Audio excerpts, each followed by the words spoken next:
I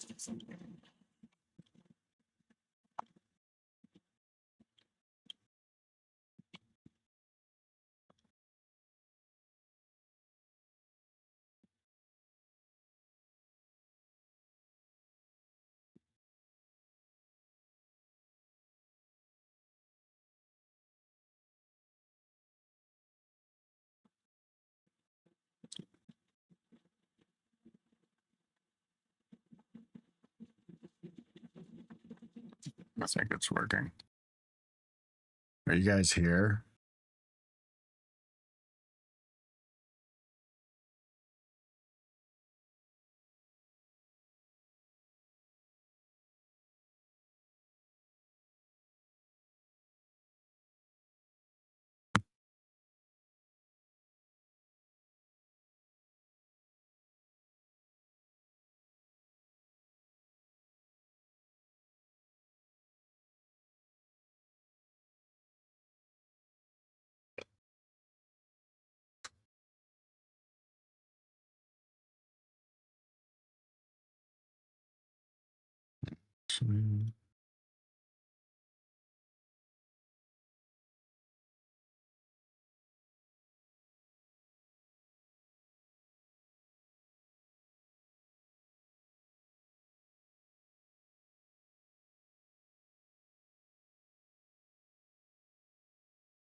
Yeah. I'm just gonna give it a second, let people join.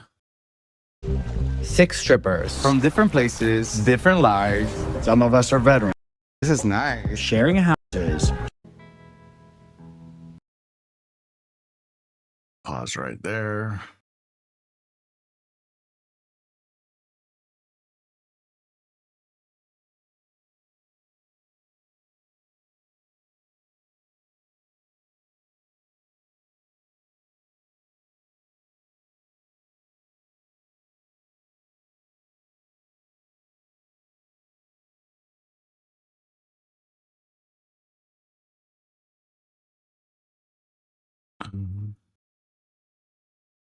I don't think.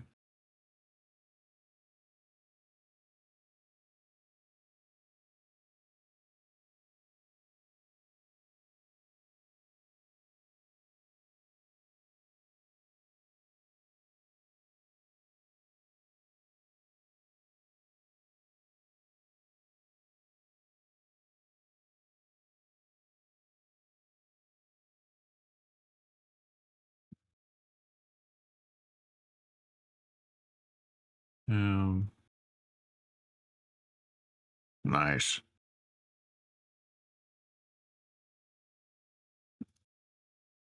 Yeah, I'm just gonna wait a little bit for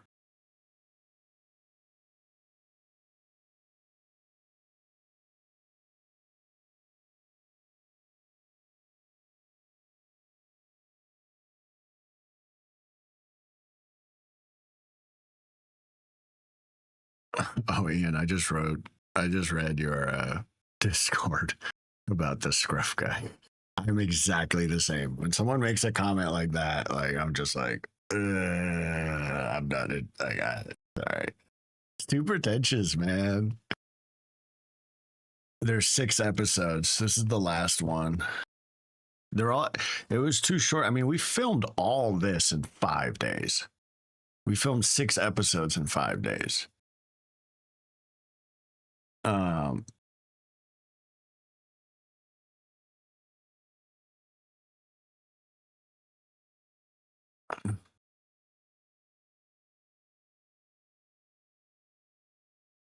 Let's see.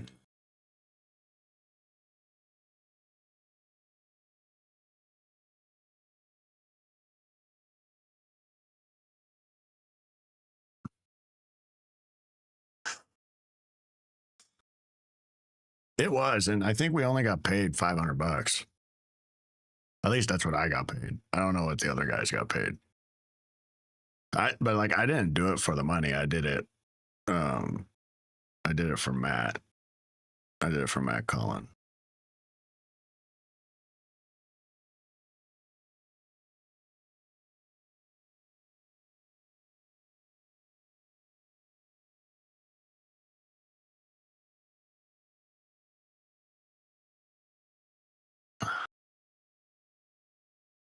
Well, I was gonna ask Matt about that actually. After now that the last episode's out, I was gonna ask him.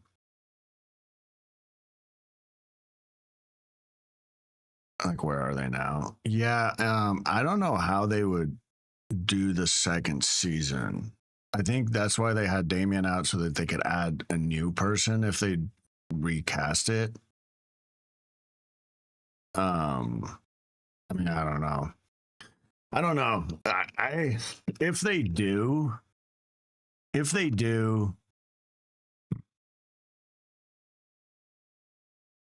I mean, but I talked with Matt about this. I was like, it should just be like a YouTube series. But there's like it's so hard to make money that way. So like don't so I don't know if that's even like monetarily possible. Because I do not like the idea that you have to have like an out TV subscription for it, but like I kind of get it. Yeah. But Matt's working on a bunch of things. So like I don't know. Like obviously if they give him a season 2, I don't think he'll do it unless they give him a bigger budget. And I don't think he should do it unless they give him a bigger budget. Like I understand having a low budget for the first season, but one, I think the episode should be longer. I think they should be 30 to 40 minutes instead of 20 minutes. And then they should do like 12 episodes and not 6. And like each episode should be like a week, like a whole week of being at the club. So like it would have to obviously be almost 10 times whatever their budget was. And then they would have to obviously, if we're doing that, they're going to have to pay us like a living wage at least. Like I would say at least, $1,000 a week to do that. So I don't know. Because I feel like I might be the only one there that would be able to do this without like a 12-week film without having like a really high pay because of my fan pages. But those other guys, they don't like, they make all their money working jobs. So like, I think it would be a little bit harder for them to do something like that. Yeah, it definitely was like a docu-series, which is much more Matt Cullen's style of filming. And that's why I like it better than most reality shows. Like I can't, like I even went on Out TV and tried to watch a bunch of reality shows on there. Like it's just not my thing. But I can do like the docuseries stuff.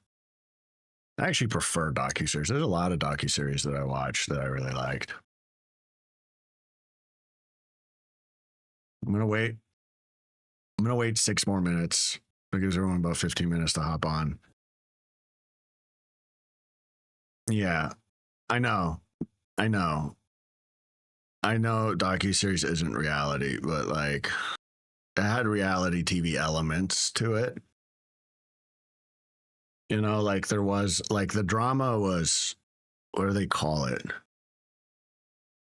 When you just like semi realistically do the drama, it's not scripted, but it's also not real. I think Crush knows, Eppies were definitely too short. Yeah, the episodes were definitely too short. They're definitely. It's too short of the episodes are too short for having only 6 episodes. So that it's essentially only 2 hours total. Yeah, like the whole series is only 2 hours. If you watch the series from beginning to end, it's like slightly over 2 hours, like 2 hours and 15 minutes.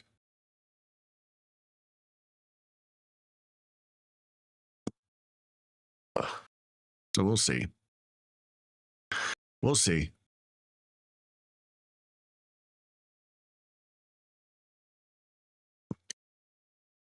Oh, let me end the Discord. I forgot to do that on the new stream.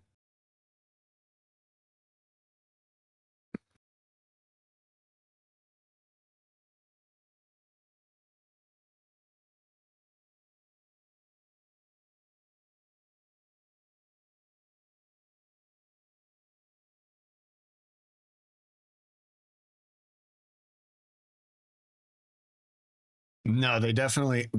They definitely didn't. They didn't give them a big budget. They didn't. I don't think they had a lot of confidence in the show originally. I mean, it was trending on Out TV last week, so I think it did better than what they expected.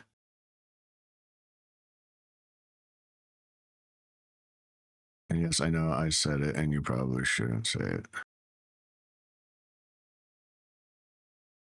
Yeah.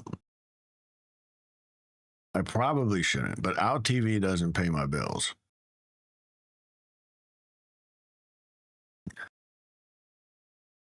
So I don't know.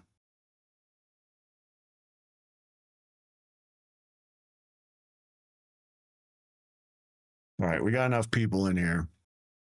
We'll get going. You guys tell me if the volume's okay.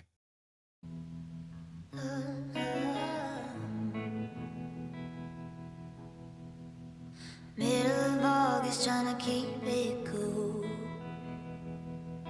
Got the AC out when I'm next to you. Low moonlight in my living room. Oh, you don't say much, but you're up to. You've reached Roger.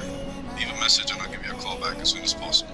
Fill in the blanks, what I thought you meant. I'm going crazy till you're here again. I'm going crazy till you're here. When the quiet comes and silence hums, and we don't need to fill up the space. I don't remember if I knew this beforehand or if I didn't, but Crush is also in recovery for almost 10 years. You know, this is a person that I see still smiling, still enjoying his life, still telling jokes, having a good time, living what appears to be a happy life, and to have his shit under control. Your alarm clock rings and the smell is. You know, I bonded with just about everybody at the house in a different way this week. So how are you feeling about the week so far? Good, man. That was more fun than I expected, to Right? be honest. Yeah. Bunch of really cool people. Yeah, I love all the guys. And it was nice to spend time with everybody and get to know them better. And, Right. yeah, I'm happy I got to get you to know you better too. You know? Same, man. Like, was worried about you there for a minute. Well, I'm not dead yet. Well, don't die on my watch. But honestly, thank you for everything. I appreciate you. You know, it's kind of, you meet people and you may not realize how much you have in common with them, and it's cool to find people that you vibe with, and just I appreciate you for being such a kind and understanding and supportive person. No problem. Thank you. Like, and I care about you, man. I love you to death. Like, don't.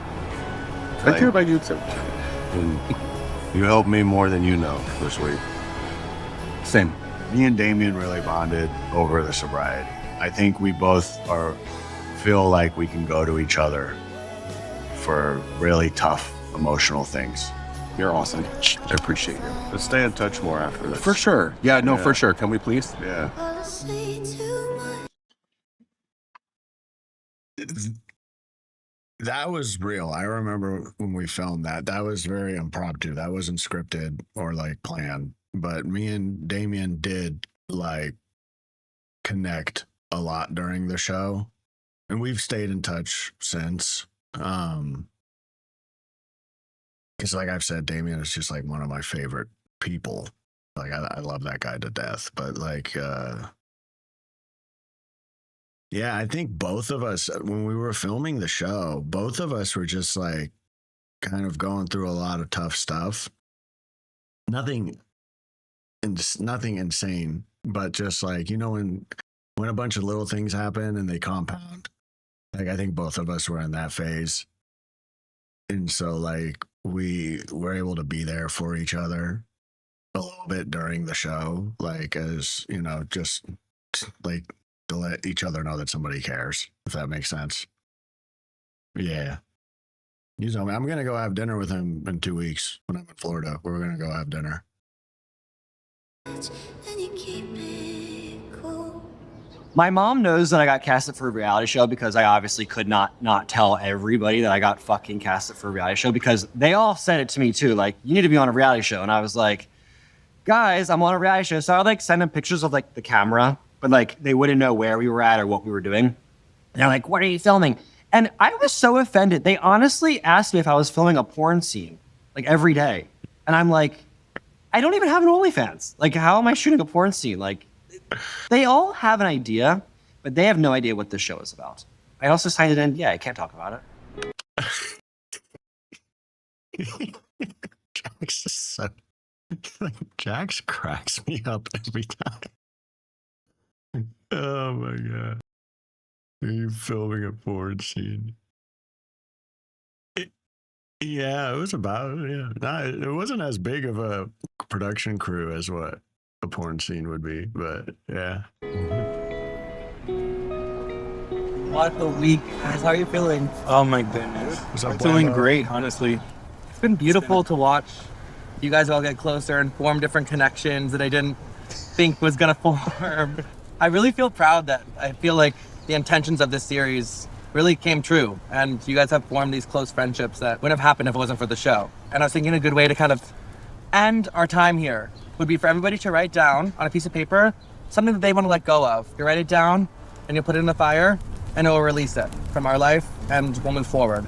And for you, Tarzan, love you so much. Thank you. Love you Ellie, too. love you. Thank you. Love you too. Damien, love you so much. Crush, you know I love you. I chose to be on this show strictly because of Matt. He did an interview for me on his YouTube channel right here on this stage, and that video did really well and kind of, you know, made people start a conversation a little bit, and like we've become friends, and I just support everything he does, especially for the community. So whatever he wants me to do, I'll do. Jax, I love you. Thank you. Silas, I love you. Thank you. Jax, I love you too. Well, I'm not there yet. I love making I'm love just to kidding. you. Oh, God. I love you too. Love you. On this stage, Wouldn't have happened if it wasn't for the show. And I was thinking a good way to kind of end our time here would be for everybody to write and move forward. And for you, Tarzan, love you so much. Thank you. Love you Ellie, too. love you. Thank you. Love you too. Damien, love you so much. Yeah, I just caught that.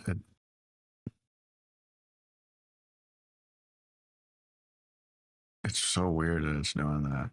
When it's all the way up, it goes blank. But when I scroll down a wee bit,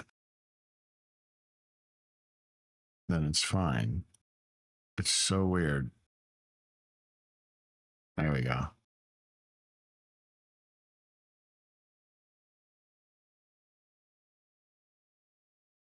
I don't even have an OnlyFans. Like, how am I shooting a porn scene? Like, they all have an idea, but they have no idea what this show is about. I also signed it in. Yeah, I can't talk about it. What a week, guys. How are you feeling? Oh my goodness. I'm feeling great, honestly. Thanks for following, Bamboo. Thought you were already subscribed. Guess you were subscribed but not following. It's been beautiful to watch you guys all get closer and form different connections that I didn't think was gonna form. I really feel proud that I feel like the intentions of this series really came true, and you guys have formed these close friendships that wouldn't have happened if it wasn't for the show. And I was thinking a good way to kind of end our time here would be for everybody to write down on a piece of paper something that they want to let go of. Oh, thanks for subscribing again. Bamboo. You write it down and you'll put it in the fire and it will release it from our life and we'll move forward. And for you, Tarzan, because I want to clip like this. the intentions of this series. It's been beautiful to watch you guys all get closer and form different connections that I didn't think was gonna form.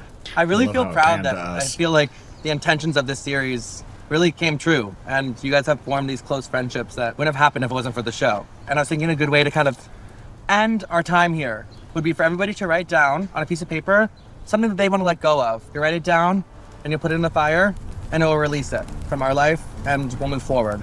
And for you, Tarzan, love you so much. Thank you. Love you Ellie, too. love you. Thank you. Love you too. Damien, love you so much. Crush, you know I love you. I chose to be on this show strictly because of Matt. He did an interview for me on his YouTube channel right here on this stage, and that video did really well and kind of, made people start a conversation a little bit, and like we've become friends, and I just support everything he does, especially for the community. So whatever he wants me to do, I'll do. Dax, I love you. Thank you. Silas, I love you. Thank you. Dax, I love you too. Well, I'm not there yet. I love making I'm love just to kidding. you. Oh God. I love you too, Kidding. Coach. We didn't make love. We were like animals. At least I was. We just moaned like one.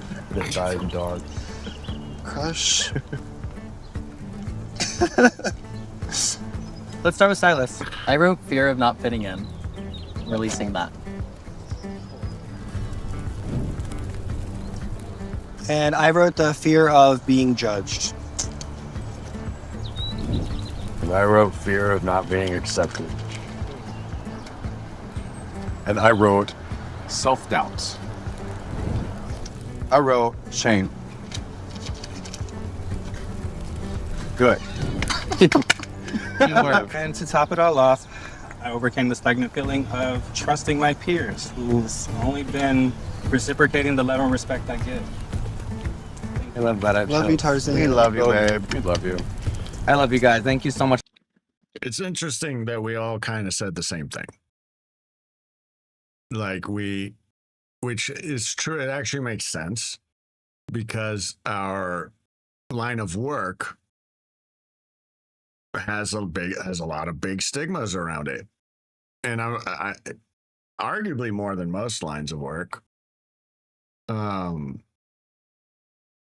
So like, I think we all like it's definitely less common in the LGBTQ space to be judged for our line of work, but it still does happen.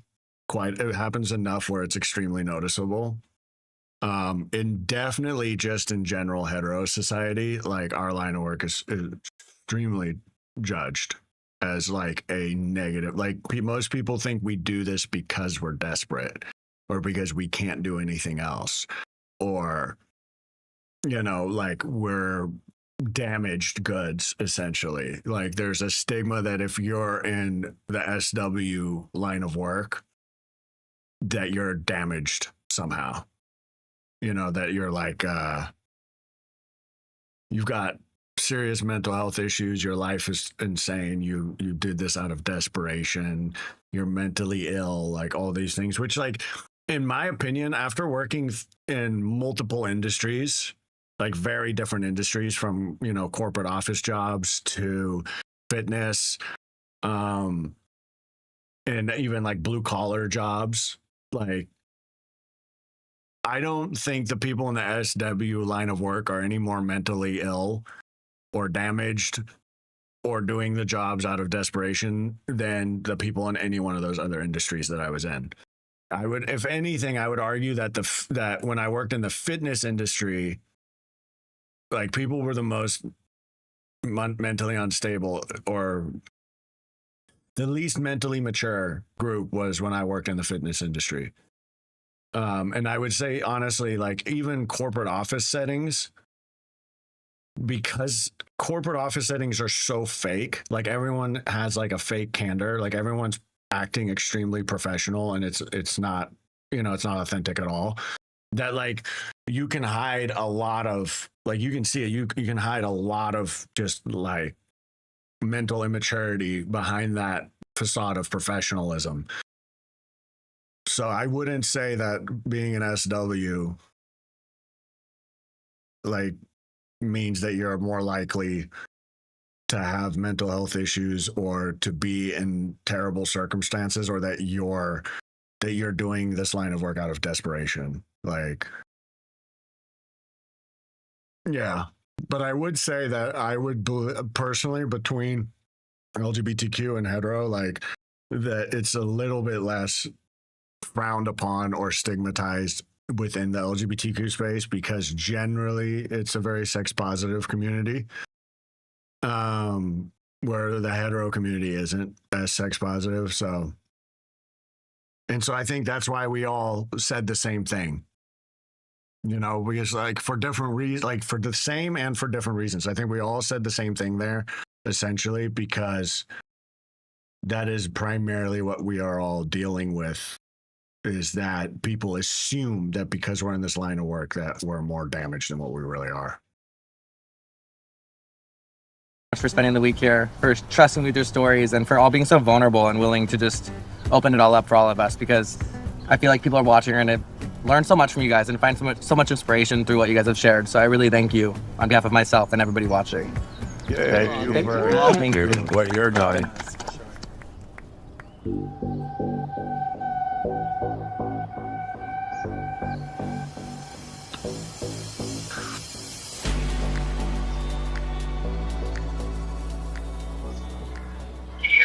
Yes, I can. Awesome.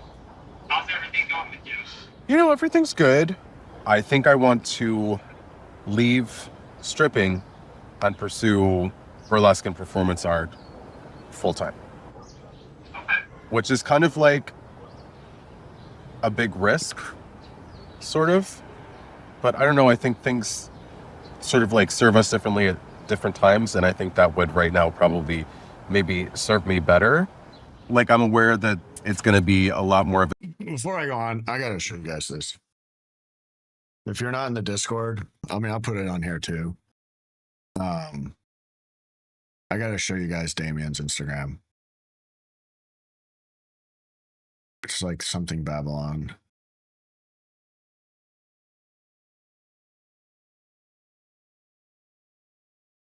Return of Babylon. There.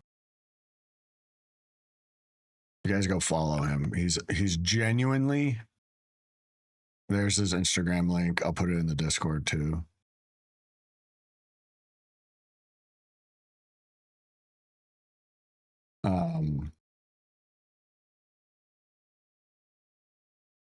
Genuinely a really good burlesque performer.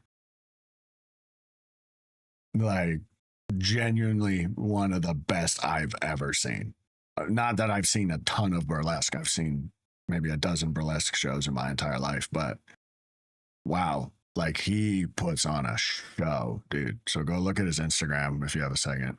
a challenge finding places to do that, and it may not be quite as lucrative at first because with anything you start at the bottom and you have to work your way up and build a name for yourself and stuff. But I don't know, that's where I'm at. I feel like he'll be a good person to ask because therapists are pretty logical and even-keeled about things. And he said he thought it was a good idea for the most part. I have a pretty positive feeling, especially after he gave me like the go-ahead, that this could be a good thing for me.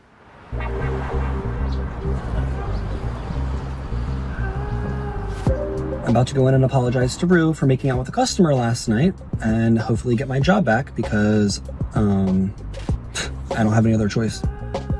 Hey, Rue. Can I have my job back, please? I can't stand Rue.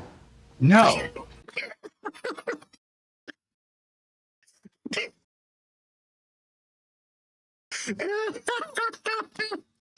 Bro, the way they cut Jax's confessionals is perfect.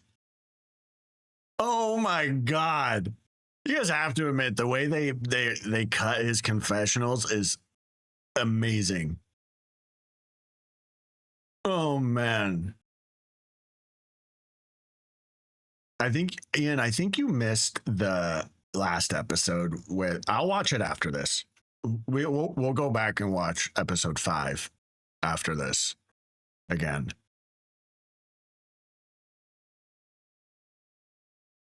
Maybe I didn't stream episode 5. Did I not stream episode 5? Oh, yeah, we didn't watch it on here. Yeah, because I was supposed to do a reaction with another dancer, not on the show, about it, and then they canceled last minute, and then I think I just didn't do it.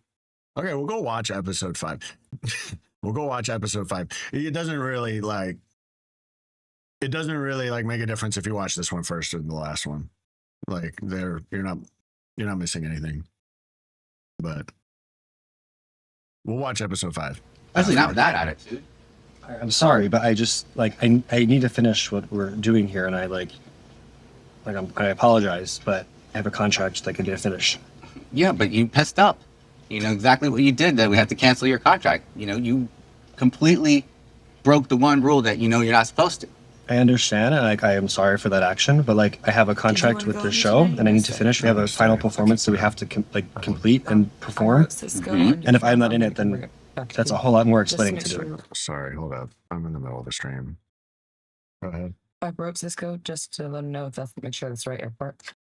If he writes back and says yes, I'll book him. Okay, thank you. Broke the one rule that you know you're not supposed to. I understand, and I am sorry for that action, but I have a contract with the show, and I need to finish. We have a final performance that we have to complete and perform. Do you guys want me to even finish this episode, or do you want me just to go back to episode 5, watch that, and then watch this?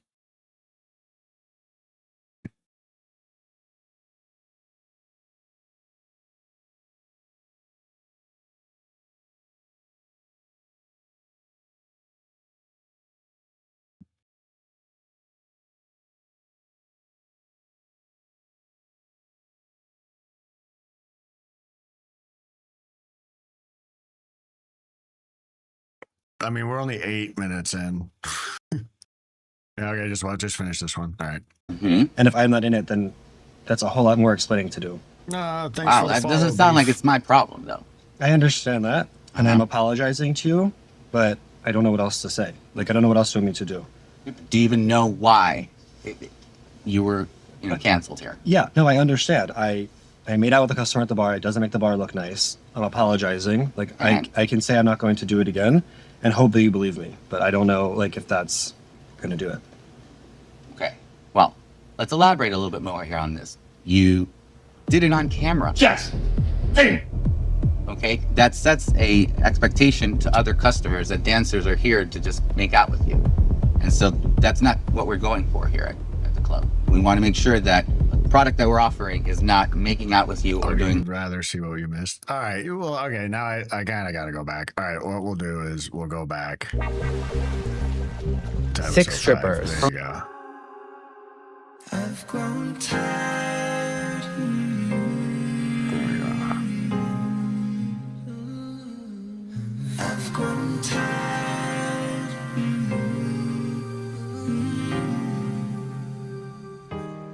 Damien came home late last night. I'm hoping he's coming home from a booty call. So see this surf said. This bitch works hard. He's amazing. This is one of the best human beings that I know.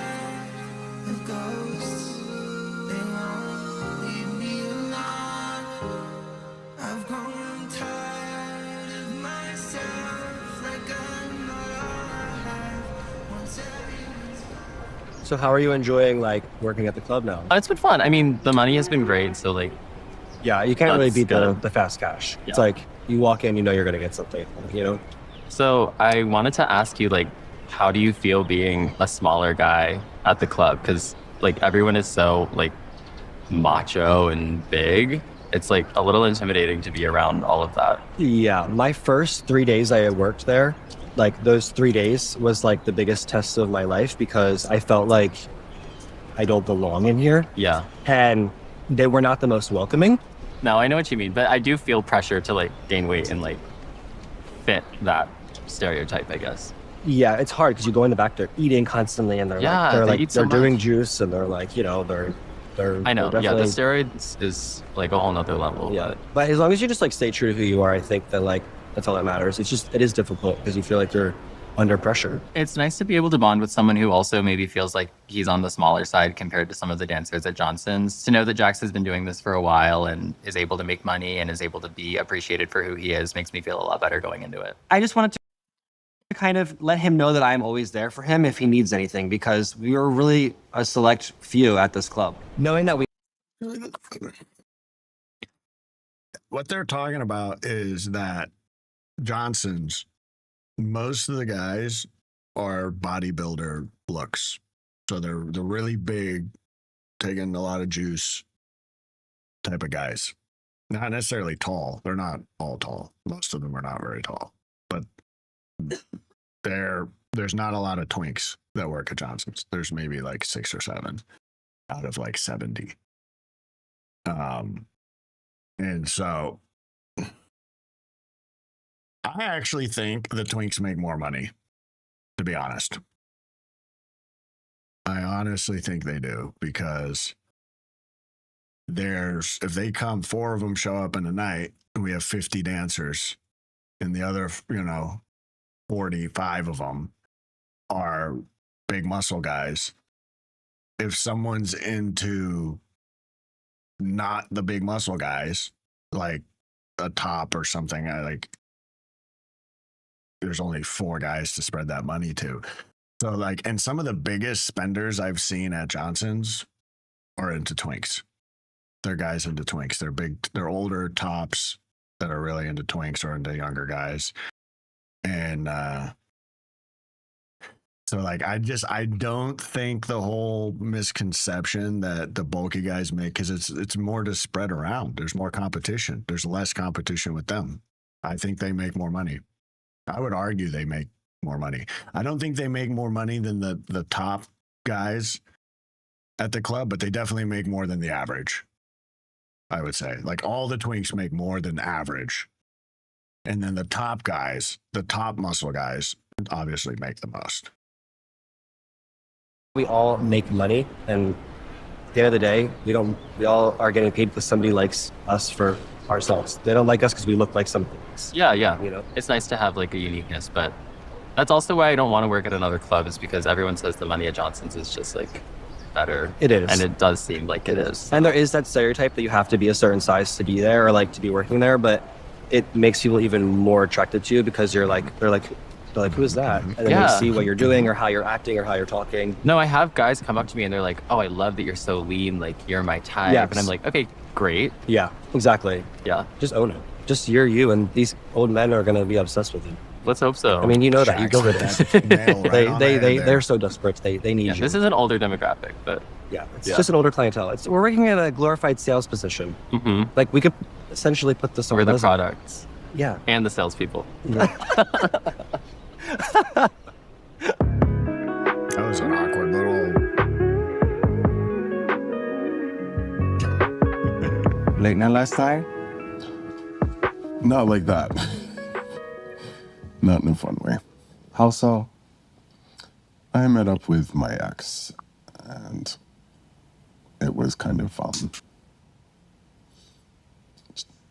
sad, emotional situation. But that's life, You can always take a nap later. I'm sorry, baby. Okay. Breakups are almost like deaths. You have to grieve. You have to go through the pain of losing this person that you were with. Whether or not you broke up with them, they broke up with you, whatever happens, you're losing someone. You go from spending so much time with this person and them being your everything to them being almost like a stranger. Hey, Bear Man. Hi. Santi, please tell me you're in Miami. Yeah, Peter, what? Oh my God, thank God. Listen, I'm shooting a reality show here. All the guys are here, but we really need someone new to come into the house and shake things up and spice things up. So are you available later today? I'm not saying anybody in particular. I just think that you should. Oh my God, who is this? Who walks in a house with a megaphone? We're all right there. We can hear you. I was thinking the same thing. I don't know. I still don't really know who Santi is. I don't mean, Santi, if you're watching this, I don't mean that's not me being mean.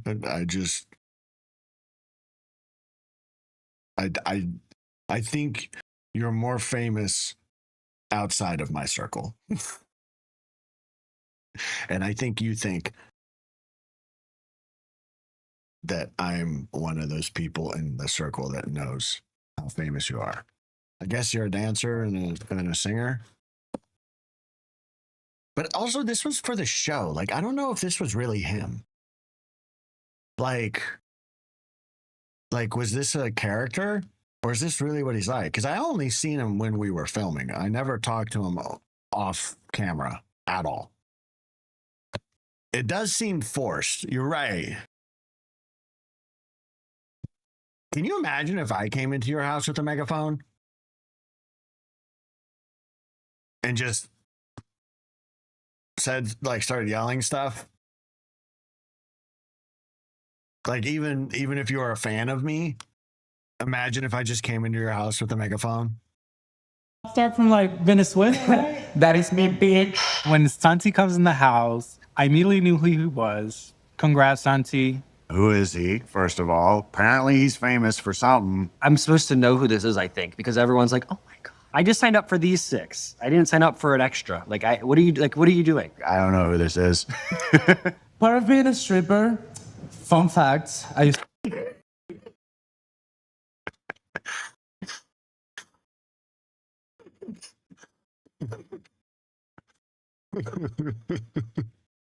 to be a stripper back in the day. Part of being a stripper, You're not even that old. You can't say back in the day. it's very important to have your regulars. You're gonna have 60 seconds to impress me.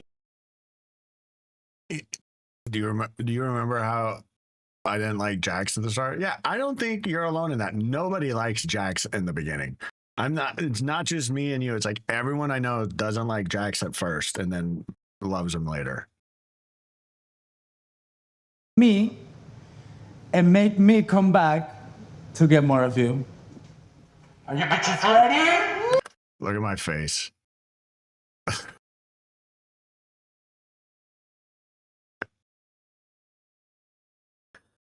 Zoom in on my face.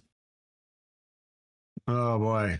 Are there strippers in the house? Are there any more strippers? Is this it? Is this what Miami can give? Is this the best? Well, we're not good enough for you? You don't intimidate me, Santi. I've never listened to not one song of Santi, and I'm not going to. The time has come for you to impress me, nobody else. We're gonna shake some ass. Claudia. Okay. When you slide in the room, it's all eyes on you. Firework on the loose, like tick, tick, tick, boom. Yeah, and even better duo. Give me wrap up in here. I want it all, yeah, you Okay. Claudia. super cool swag, super cool bag. Interesting. Santi wants us to prove to him that we have what it takes to retain a regular client. I thought we were supposed to talk to the customers to get them to want a lap dance. Hi. Hi. How are you? Supposed to talk. I told him to do that. So there was 6 of us. He was number 5. I was number 6 in the lineup. And we were talking while the other guys were dancing on him. And I was like, I don't do this. I usually talk to people. He's like, yeah, that's kind of what I do too. And I was like, well, then do that. Like, go ahead and do that. Cause I'm going to do the same thing. I'm not going to try to grind up on someone to make them a regular. Cause that is not the technique. You don't get a regular by grinding on them. You get a regular by talking to them and forming a connection. And so I was actually proud that he didn't try to force and copy what the other guys did. To you. Oh, thank you. You're the first person that ever touched on your life. How's your night going? It's very good. And then I did it too. What are you looking for? I'm looking for a deep connection. Are you single? I could be single. You could be. I'll take care of you. You want to take care of me? Nobody's ever taking care of me. Oh, yeah. He's blushing a little bit. I think I caught him. I think he likes to feel like a little girl being picked up and thrown around. He likes to feel small. Can't do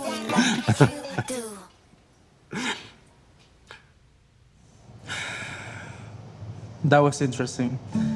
But I'm gonna have to pick a winner. Who would it be?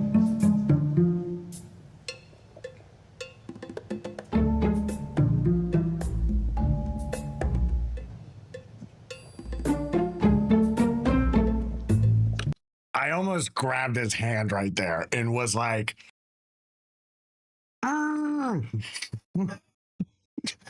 because I'm just like, if I was a female and you did that, you'd go to jail. But because I look like this, people think they can just grab my titties. Look, we have to be friends, man. You can't just grab my titty if we're not friends. We have to be homies.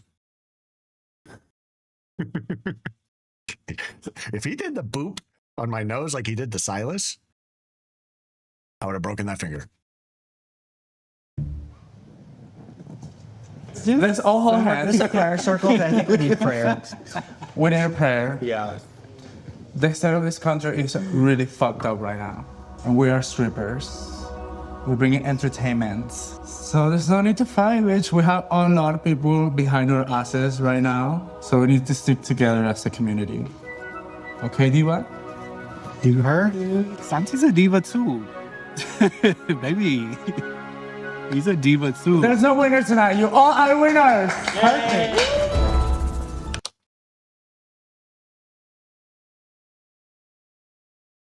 Cameron. I don't like when people are proud divas.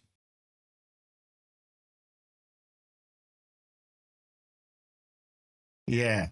Yeah, I know. A lot of people is like think my nipples are connected. They're not. Honestly, Ellie, I'm so surprised to see you doing this. Like, what made you decide to do this show? I just wanted to show like a different side of me, you know, and a lot of people don't know it by being at Johnson's because they just see me on stage like shaking my dick and putting it around my wrist. But honestly, The bracelet. I'm like surprised to see you here. Well, honestly, I just did this because I felt like it was going to be so liberating. Like for me, I don't tell anybody about this. And as a spiritual teacher, I want to preach like truth and authenticity. I think it's like the highest vibration. Did he just say authenticity? I don't think he said authenticity. I think he said authenticity. Like truth and authenticity. I think it's like the highest vibration. He said authenticity, right? I definitely heard that.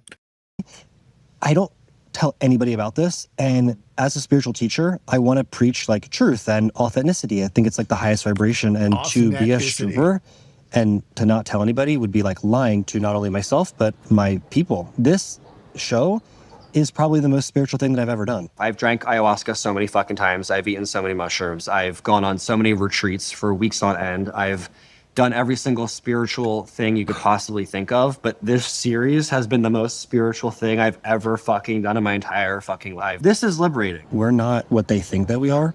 And I think it's important that the world knows that like we're doing this because we have dreams outside of. We're so much more than this. Yeah, this is not what we want. We don't want to be doing this, but how are we going to travel? Like you're singing, I'm teaching at retreats all over the world. How are we supposed to find a job that's going to give us that freedom and flexibility? Like I've tried to work at regular jobs, but they're like, you can't keep calling out. And this job, like if I don't want to go in tonight to the club, I don't have to go in. And that to me is like the ultimate freedom. That's the most real thing I think Jax has said the entire show. Like people, like I said earlier, people think we do this line of work out of desperation or because our world is messed up or we have mental health issues. Well, the truth is there is almost no other job that provides the income that this job does with the flexibility and freedom that this job does. And that's this is the primary reason why I do it and why I've stuck to it. And I've even gone online is because my life is so much more up to me because of this. Almost every other job I have, my life is about that job first. And then I work around like things I want to do around that job.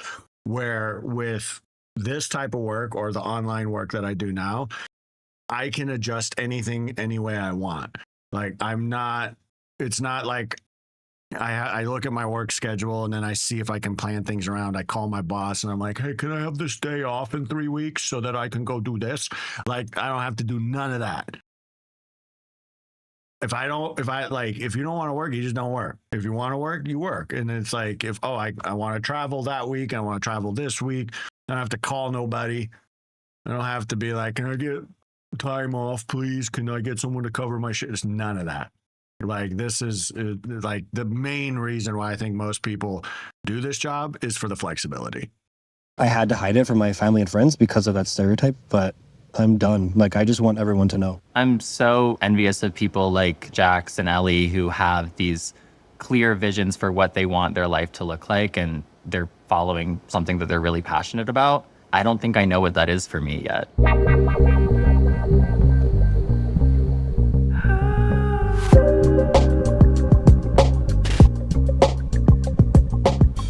You go through my bag, bro. No. Okay, yeah. I'm just concerned. What are those pills in the bag? Well, they're not like regular pills. This is shit made by a doctor. Hey, you guys. That was a product placement thing that I didn't get paid for and I don't support necessarily. Like, it's not that I think it's a bad product. I just don't use it. So I don't want to even play it. Ellie, hi. How are you? Good. Amazing. Third and final song coming up next, looking for Jax on stage.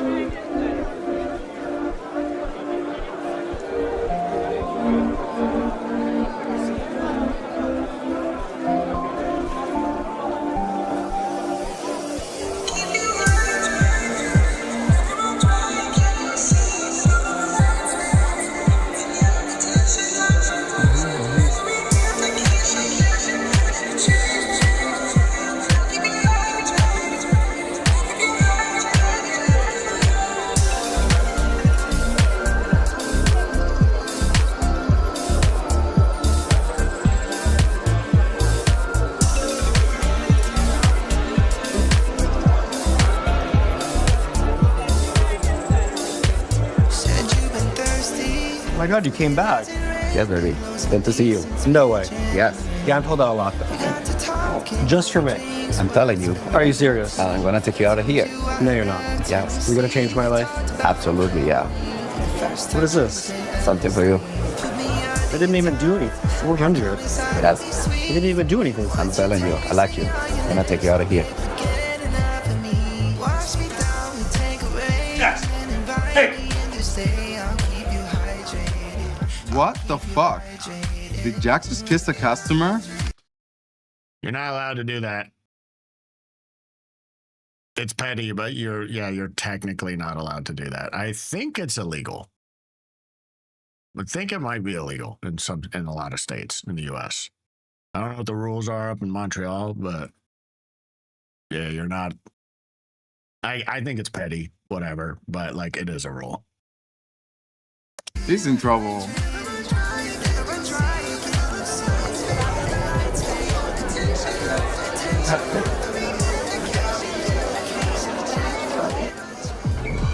Yeah, we are literally filming a reality show. I'm just trying to fucking do my job. The guy gives me $400. That's not part of your job. You did this job. You did it naked. I'm in my underwear. You're right. You wouldn't do it for $400? No. For doing nothing? That's where. This is not your place.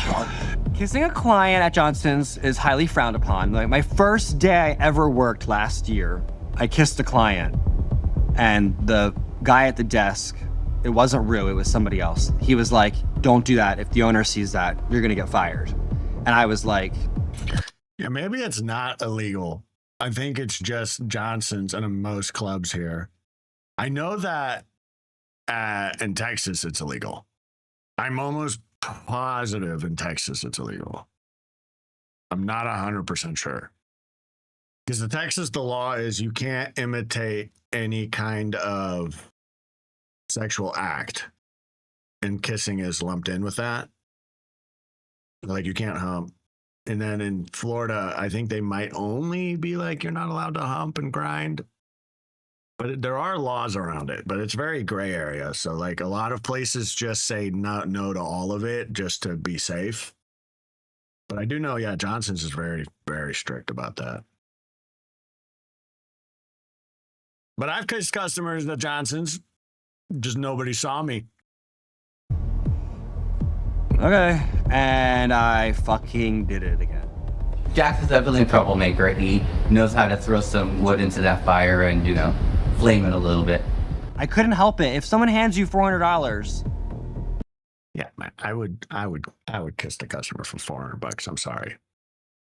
You know, definitely kiss the customer for $400. The rule isn't don't do it. The rule is don't get caught. you're gonna fucking kiss them. Like, and if you don't, then you're not being grateful. That's not part of the job. It's a fantasy. We don't do sex. It starts with a kiss. Next thing you know, you're sucking dick on their knees. Yeah, at the bar, I'm gonna suck his dick. Oh, You really think that I'm gonna you know do what that? the fuck I'm talking about? No, I'm not. Oh my Let god. him touch your chest. Let him touch your biceps. Okay, I'm talking. I work with a whole bunch of prima donnas.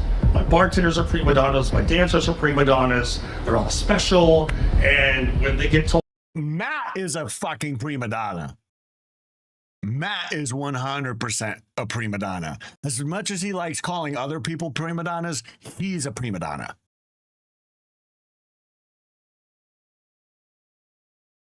I mean, we're friends. We talk to each other all the time. But he's...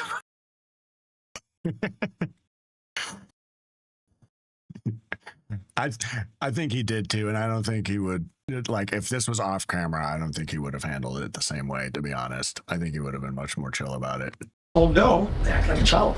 I don't think he would have gotten fired. I think he would have just yelled at him, and then that would have been it. I don't think he would have gotten fired. Changes, you gotta think. I mean, I can't use it today. You need to go home. He definitely would have yelled at him. He definitely would have done this part. He definitely would have done this part. He wouldn't have fired him, though, I'm pretty sure. I signed a contract with him for the final episode. I'm doing it. Put the show. Then why are you telling him? I signed a contract with him. I'm doing his. Wait. I did not tell you to make out with anybody, John. I understand that, but I did not can't tell just you to go make out home. with But I anybody. can't just go home. I know, but He's telling me to go I'm home. screwed too because of your actions. Okay, so I'm fucking it up for both of you. I'm trying to do both jobs at once. And Yeah, I'm you're sorry fucking that I up my made out. You're and he's fucking my season screaming at me finale in because front I of need you to my customers. season finale, and now you can't be my season finale He's because you made out with screaming at me in front of customers. please, You don't think Matt, that makes the place Matt, look please, bad? please. Fuck. That makes the place look bad. Him screaming at me in front of customers.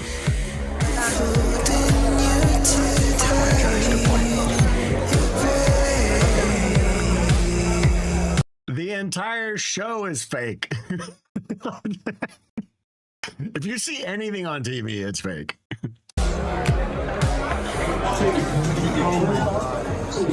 Mad right now? Are you kidding me? I'm just getting fired, like, for making out with a customer. Like, Matt wouldn't do that in his 50 years of working in this environment. I'm so over this shit. Like, I wanted to be on TV for so long, and I'm finally doing it, and now I would say Jax was the only one that gave a very authentic act or performance there. Jax did a good job. I would say Jax's performance there actually seemed authentic. I wanted to be on TV for so long, and now I'm doing it, and I'm getting fired for being myself and doing my job. And he's up my ass as we're filming a TV show. Fuck you, Johnsons. Fuck you, Johnsons. I'm so over it. Seriously.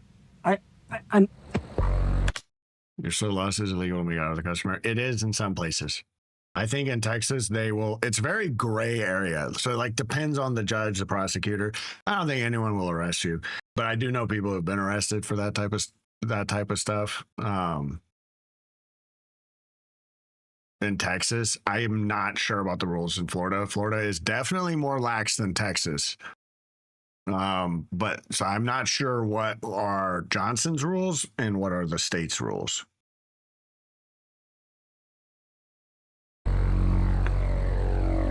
Your phone footage comes back.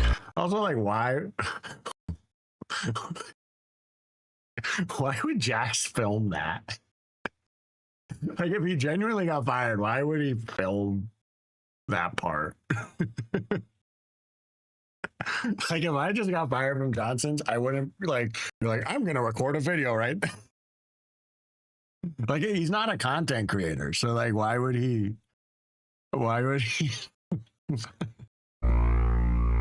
All right, gentlemen, ladies, going to our third and final song. Coming up next, we look for Silas. I think you see Frankie in this scene.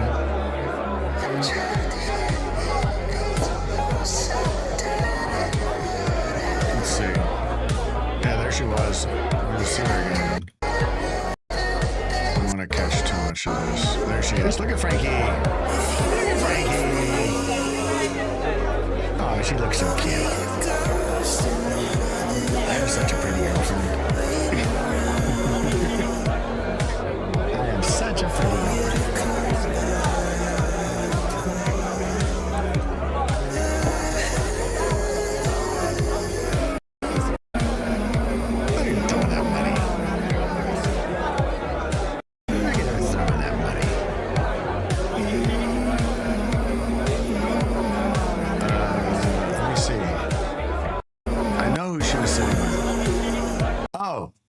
That guy right there?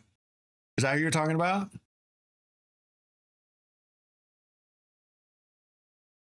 I'm assuming that's who you're talking about.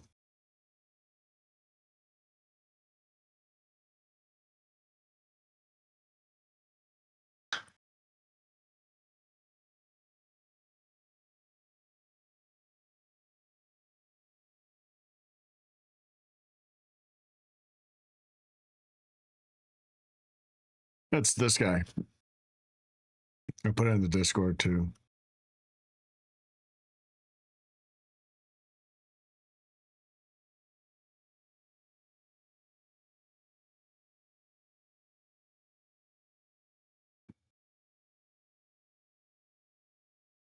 Yeah, that's Sloan. He's a really big YouTuber. Right, and him and Matt are dating. He's Matt's boyfriend. Matt Cullen's boyfriend. He's a massive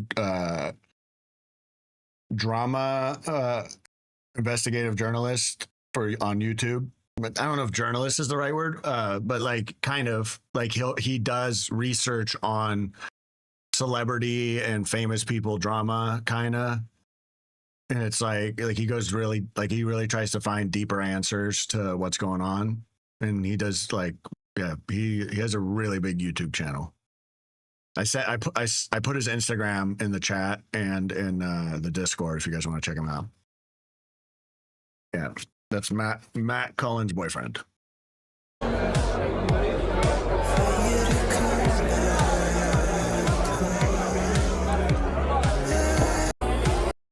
Look at you, you're drinking again. How am I supposed to trust you doing this? So, how am I supposed to work without drinking? Go be a bartender, go do something bartender. else. Yeah, anything else, literally anything Baby, else. yo no puedo ser un bartender, eso es todo política, nadie me va a contratar. ¿A qué es que tú conoces? I don't talk about work with Roger. I used to talk about work with Roger, and he will say to me, I don't want to hear it. I'm sorry, I don't want to hear why you're doing a lap dance. I don't want to hear who's putting what up your whatever. You told me that you weren't gonna do this anymore. I told you I needed a year or more because I need money. Look at the money. Look at the money. You want money, right? Okay, go get a sugar daddy then. A sugar daddy. Yeah. A sugar daddy. Really? Course, That's what you want? Because no, you don't want that. Of course I don't want that. You know I don't want that. Yeah, then why the fuck are you saying that? Why are you saying that? Oh, God. I don't know what to tell you anymore, honestly. Do whatever you want because I don't know how to talk to you anymore. You know how I feel about this. You know how I feel about this. I do this, I care about you. I love you. And I don't like to share you with other people.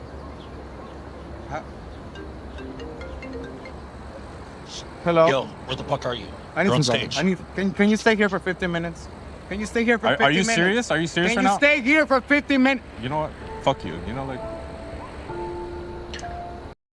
All right. That is why it's extremely difficult for one person in the industry to be dating someone outside of the industry. Like, I fully understand that. Like, I don't think either of them are right or wrong, but this makes it difficult. If you've never been in the industry or you're not in the industry, to date someone in the industry is extremely difficult. I can't imagine how hard that would be. because you'd have to like it's you don't fully understand it, but then two, like I don't think it's a good idea if you're not in an open relationship, which I don't think they are, because that's making it very muddy. And so like I feel for both of them because they're both in a tough spot. Yeah, and then, like you can make it work, but if you understand, which usually no one does unless they've worked in the business, it's it's almost impossible to understand what it's like to be in the business unless you've been in the business. So like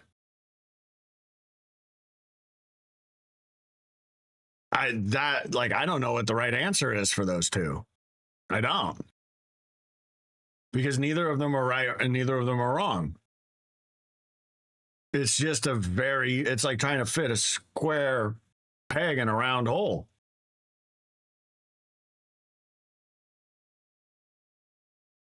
Right.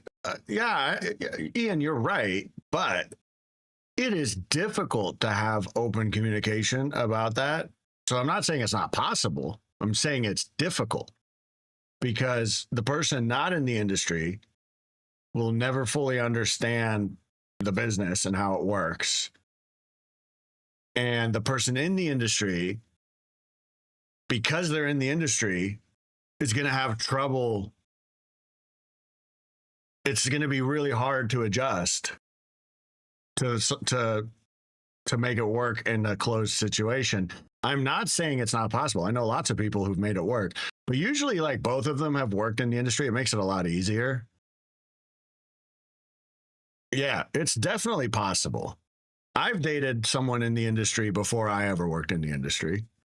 But it was definitely more challenging than after I worked in the industry. Once I worked in the industry, it was much easier for us to have better communication because I understood better what was going on. No, I agree, Ian. I agree. But that's what I mean. That's what I mean. Is it like his partner doesn't understand the business, but also, and it's weird because Ellie doesn't want to do this, but he also kind of has to because he wants to pursue the singing stuff. And so like, this is the best way to do that. And so on one hand, yeah, his partner already knew that. This is where I lean towards teaming with Ellie, is because Ellie was already doing this when they started dating. I'm pretty sure, I could be wrong, but I'm pretty sure when they started dating, Ellie was already doing this. So when the new partner came in, they have to accept that before they get into the relationship. And so I'm leaning towards siding with Ellie, because if Ellie started doing this after the relationship started, then I would lean more towards his boyfriend, which I don't remember his name now. But yeah, but it like, I don't want to say like, oh, you should just have an open mind, because even though that is correct, it is correct. But I don't want to negate that it's the difficulty. Like, I don't want to pretend like it isn't difficult to have an open mind about that if you have very little understanding of it.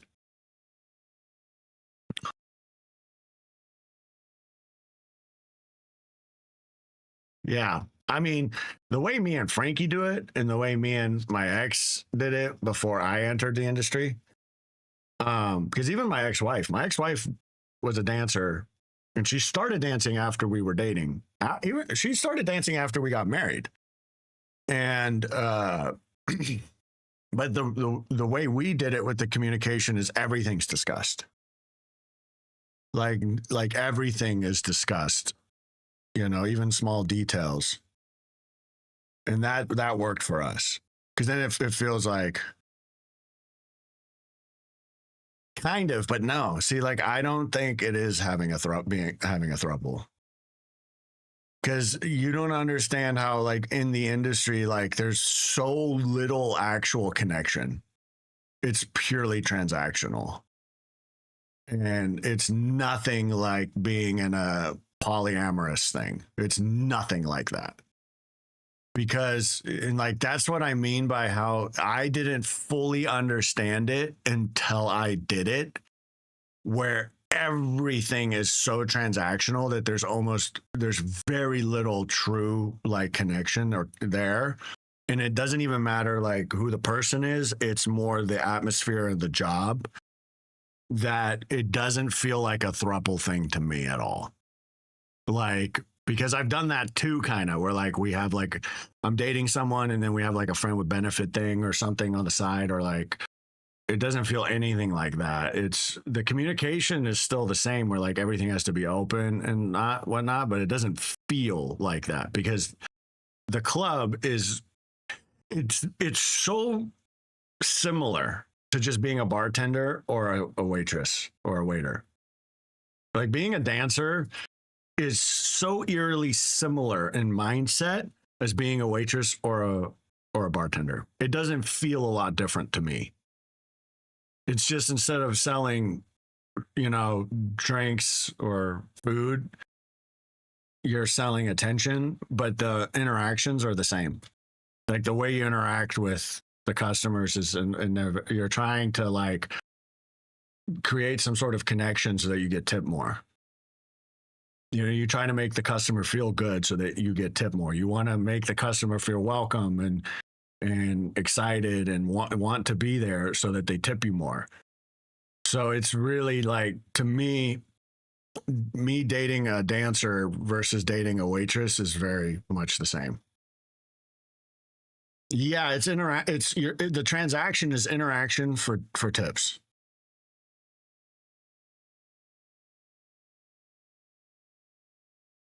Yeah. And so like, because I've done all three of those jobs. I've been a waiter, I've been a bartender, and I've been a dancer, and they all feel eerily similar. Like in the way in the way you interact with customers. It's eerily similar. But from the outside, I understand why it seems very different. But I never learn. That like dancing's on like a whole different level, and I just, unless you did it, it's hard to understand that part. Do you like me now? I'm feeling wicked. Do you like me now? Guys putting onions Now in there. that I'm twisted, It doesn't happen often. I sleep with my demons night after night. I walk through hell There's Frankie 'cause I'm Poo drawn again. to the fire. Addicted to There's me. secrets, I've got danger on my mind. All right, I'm gonna tell you who this guy is real quick. Just real quick. This old guy I'm sitting with. Addicted to That's Howard from Fab Scout. He's the #1 gay porn agent. secrets, I've got Well, that's my point, kind of, Ian. Like, I think from the outside, you'll never understand how it feels the same unless you've done it. It feels very much the same as being a waitress because it's the interaction.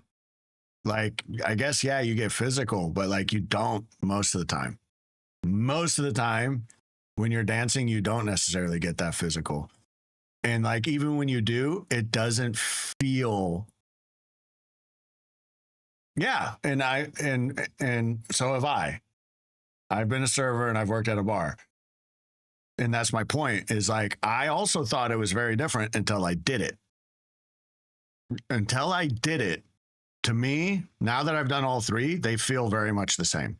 Yes, there's some differences. Like, there's differences between being a bartender and a server, but like, to me, the mindset and like the way you're working the room is identical. It's the same strategies. You're using the same social interaction strategies that you use when you're bartending or serving to get tips.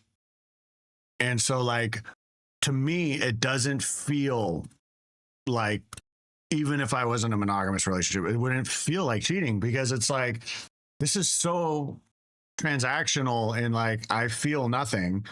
And it's not that the person makes me feel nothing. It's the environment. It's the work. It's the work setting. It's like, why I'm doing it makes me feel nothing. So it's a hard thing to explain unless you've done it. Like, unless you've been a dancer, you know, like it really, yeah, I know. It's a hard thing to explain, but like, it's because look, even before I danced and everything, like, I thought it was completely different. I thought the business was completely different. I thought the way I would feel would be different. And like, but like, and if anything, I would rather be a dancer than a server or a bartender. Like, I would hands down much like rather be a server or bartender. Yeah. But, and I guess the type of server I'm talking about is like the nightclub servers. You know, like the bottle girls, bottle boys. Yeah. Like the bartenders are also the same. Like a bartender at a nightclub or it's very much the same. Like your whole job is to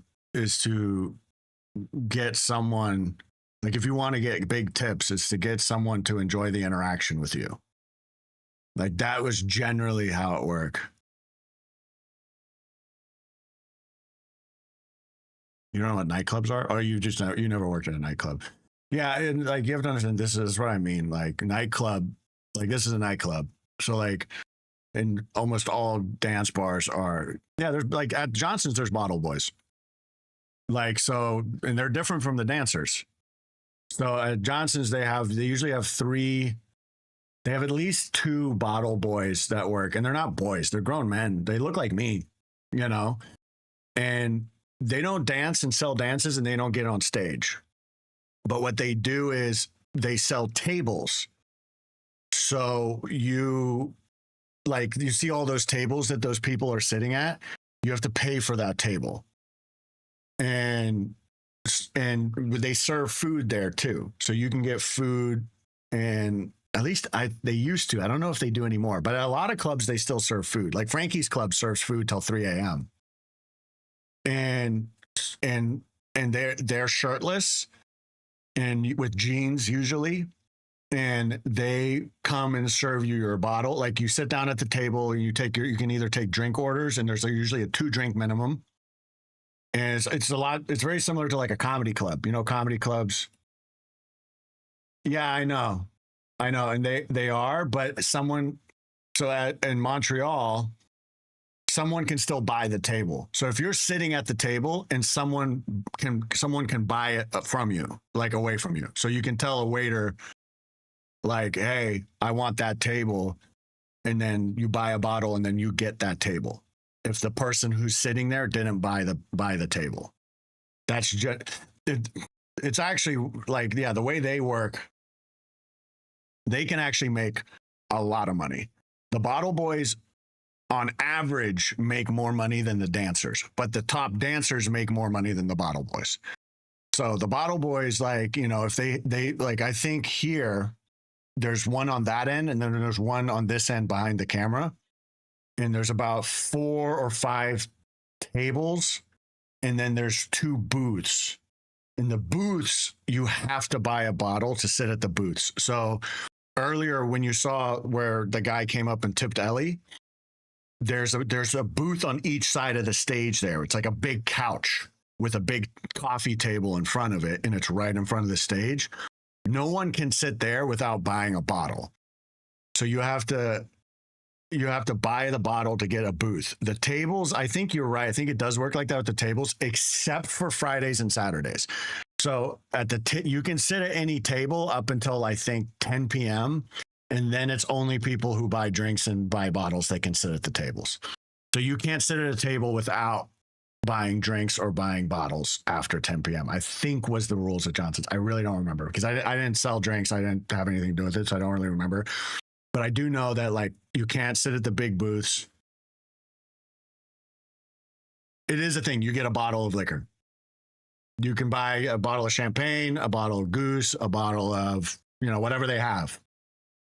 And I think like the cheapest one is $150. Like a bottle of champagne is, which like the word champagne in the US is very loose.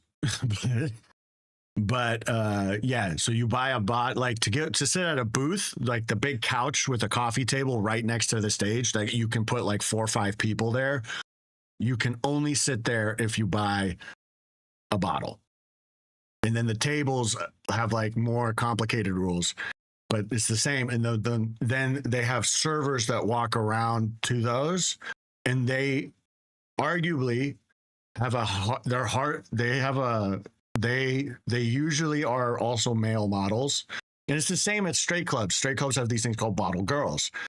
And they are your server, and they're usually wearing like lingerie, all that. They're just not selling lap dances. So like at Frankie's Club, and it's like at all of them. This is generally how it works. So like at Frankie's Club, they usually have 3 or 4 waitresses that work every night. And those waitresses aren't like fully in lingerie, but they're wearing like fishnets, maybe like, a small tube toppy thing. And like if I want to sit at a table, like certain tables I can just sit at, but I have to order drinks and food. And then there's bigger booths, like big comfortable booths with a big table. They're usually like good view of the stage. You have to buy a bottle to sit at those. And the higher end clubs, those bottles are extremely expensive. Like the super high end clubs, like the cheapest bottle is like $300 to $500. Like I've even seen clubs that aren't even dance clubs. They're just regular nightclubs where like a bottle service is like $2,000. Like there's a club in Miami called like 7-Eleven or something, or 11-7. And trying to Google what? Like Google bottle service? Yeah, just Google bottle service at nightclubs, and it'll explain how it works. It's called bottle service. And then they have bottle boys and bottle girls. Like the gay clubs have bottle boys, and it's typically only at the strip clubs that they have bottle boys. And they're different from the dancers. Yeah. It is a scam, but it is kind of a scam. It's the highest markup at the entire bar. So the bar makes its biggest portion of profit comes from selling those bottles. Because they'll like a bottle averages like $350. Like the cheapest one you can buy is a bottle of champagne. And but I don't think you can get a booth with a bottle of champagne. I think you can only get a booth with like a $300 bottle. And you can sit up to like 5 people at the booth. So if you split it amongst all of you, it's way less, but still. And then, yeah, we usually have at least 2 bottle boys that work that night.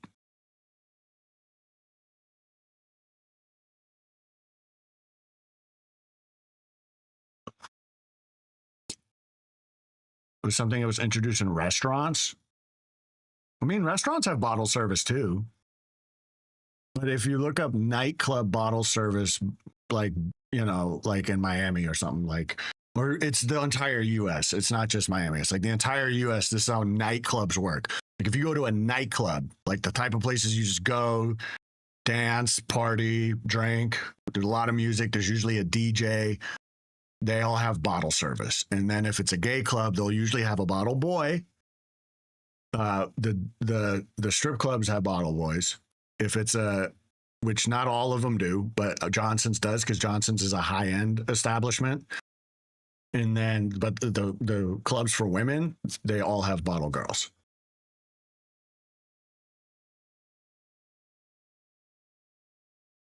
Oh, okay. Yeah. So in the US, they call that a corking fee.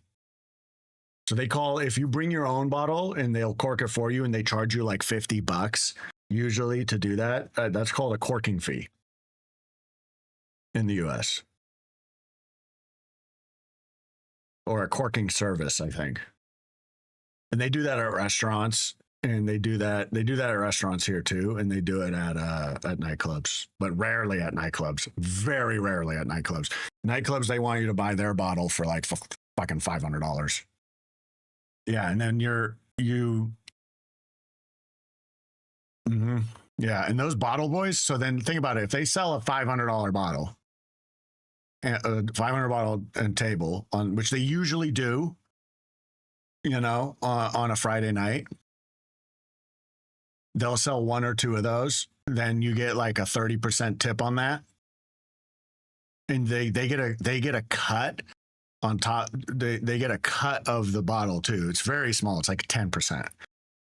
But they get like a cut on selling the bottle because that's their job. Their job is to try to get people to come to the club and buy bottles. So like when I worked at the club in Dallas, I got a 20% cut if I sold bottles.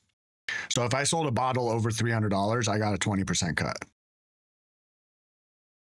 And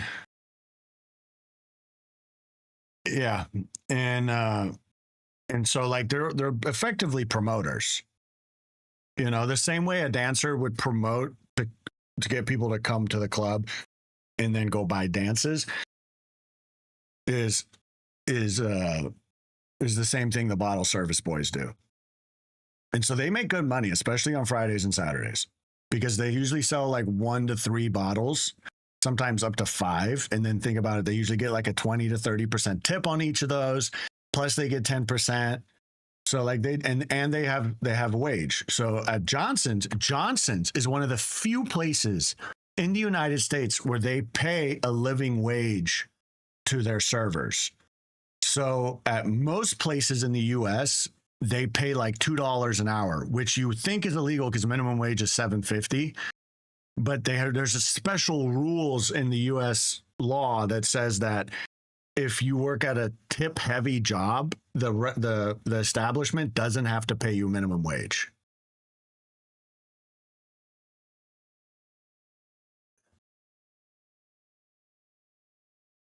Yeah. So $7.50 sounds about right for like a regular like high-end nightclub. It's $7.50.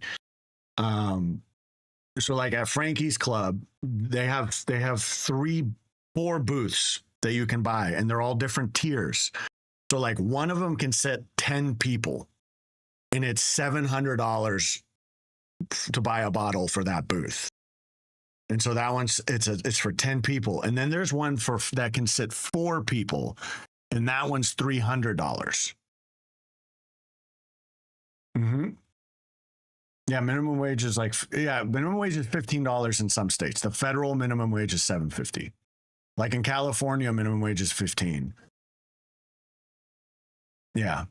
And so Ian, even to me, that's still very cheap, because when you go to like the really crazy high-end places, it's like $2,000 to $3,000 up to $5,000 for some of the booths.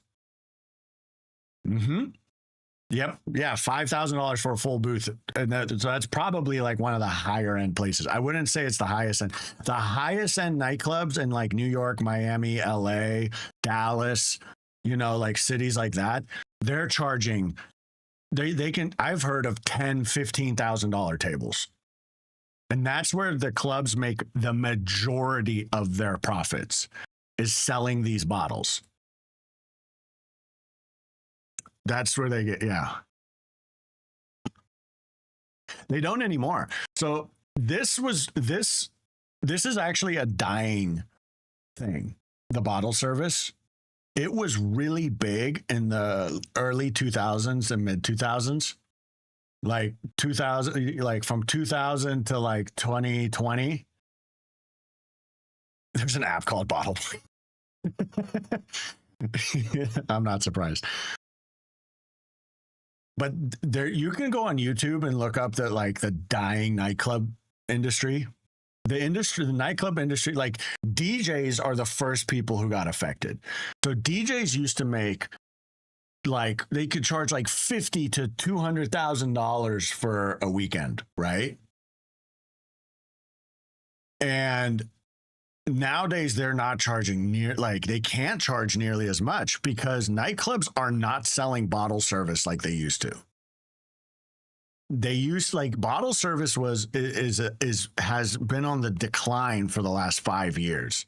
Every year, every nightclub in the United States is selling less and less and cheaper bottle services every year.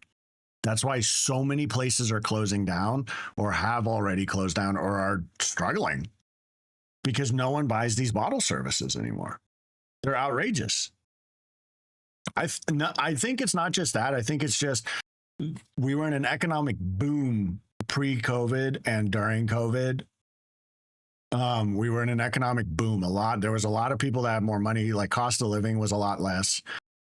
And like this is like bottle service is such a luxury item.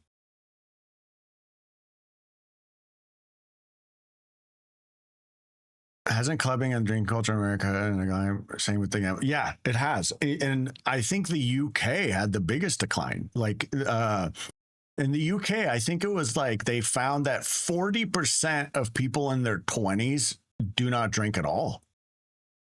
And they, in 2023, I think it is. This would be an interesting thing for you to look up, Ian. I think it was in 2023, the UK and in London, England, 1,500 pubs closed. Yeah, Gen Z generally doesn't drink. I think the millennials were the last generation to like really party and go to nightclubs and stuff like that.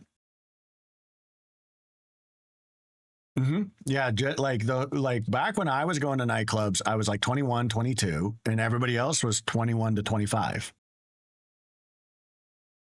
Yeah, the majority of people who used to party and go to nightclubs, when I went, we were all 21 to 25. And now, like most of those people grew up and stopped, but the ones like it's the only people still going to night because I think Gen Z is also the poorest generation by far. Like they have the least economic mobility. Like they cannot make money and they cannot get good jobs, and everything is also super expensive at the same time. And so one of the first, so if you want to go to a nightclub and you know it's a $30 Uber, $20 door fee, the drinks are $20 each, and if you want to get a bottle service, it's fucking $1,000. Like they're just like, I can't do that. I'm just gonna hang out. I'm just gonna hang out at home and not drink. Like, I think that's what's happening. Enjoy, Vaughn.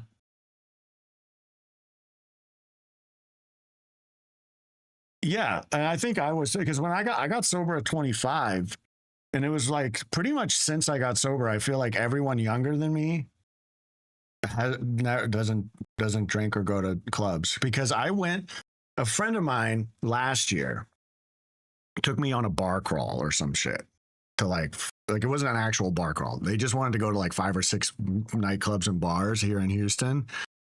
And I was at like 3 of them that I had gone to years ago, and they were always jam packed on a Friday night. And they were like half empty on a Friday night. And I was honestly like, damn, this business is dead. The whole like bar nightclub business is just dead. A bar crawl is usually an organized event where like someone like a promoter starts it. And then what they do is like, it's usually on a strip. So, you know, this like a strip with a bunch of bars. Yeah. You know what a strip is? Oh, you just never done one? I did one. It wasn't worth it. It's so boring. You go to one bar, have one drink, and then you go to the next bar and have another drink, and then go to the next. It's like, why don't we just stay at one of these? I did one when I was in college, and I was like, this is the dumbest shit ever. I guess the benefit is like those drinks are on discount. If you're part of the bar crawl, you usually get like a promotional drink, but like you still have to travel to the other bars, and then like there's a lot of people, so you have to like organize and move together, and that's the part I hate the most. You're not missing anything. You're not missing anything. Danger on my mind. Do you like me now? I feel wicked. Do you like me now? Now that I'm twisted. I'm a little evil, just a little evil. I think I like it. I'm a little evil, just a little evil. Do you like? What the fuck is... Really?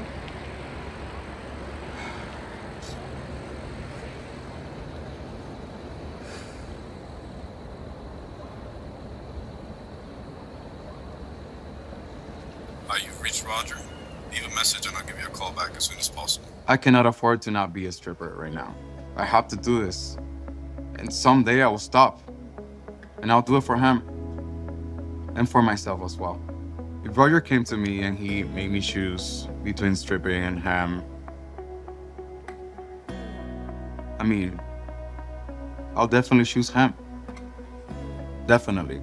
100%. Yeah, in my opinion, one of them has to make a decision. Either Ellie stops stripping, or Roger gets the fuck over it. It's got to be one or the other. Like they're whatever. Either they're not having great communication. Also, I don't know how real this is.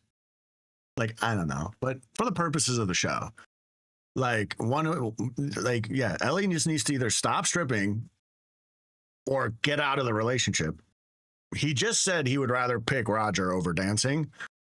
So then he needs to just make that decision, pick Roger, stop dancing. And Roger has to be like, I want you to sacrifice your dreams, because he can't pursue that's the point Ellie's making, is he has a hard time pursuing his dreams if he's not stripping. But Roger needs to just get the fuck over it. Like it needs to be one or the other.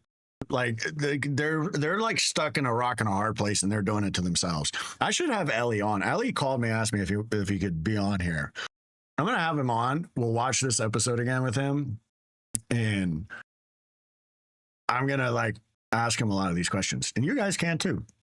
Maybe next week. We've been going back and forth. Like we can't find a time to do it. And I hope he knows that.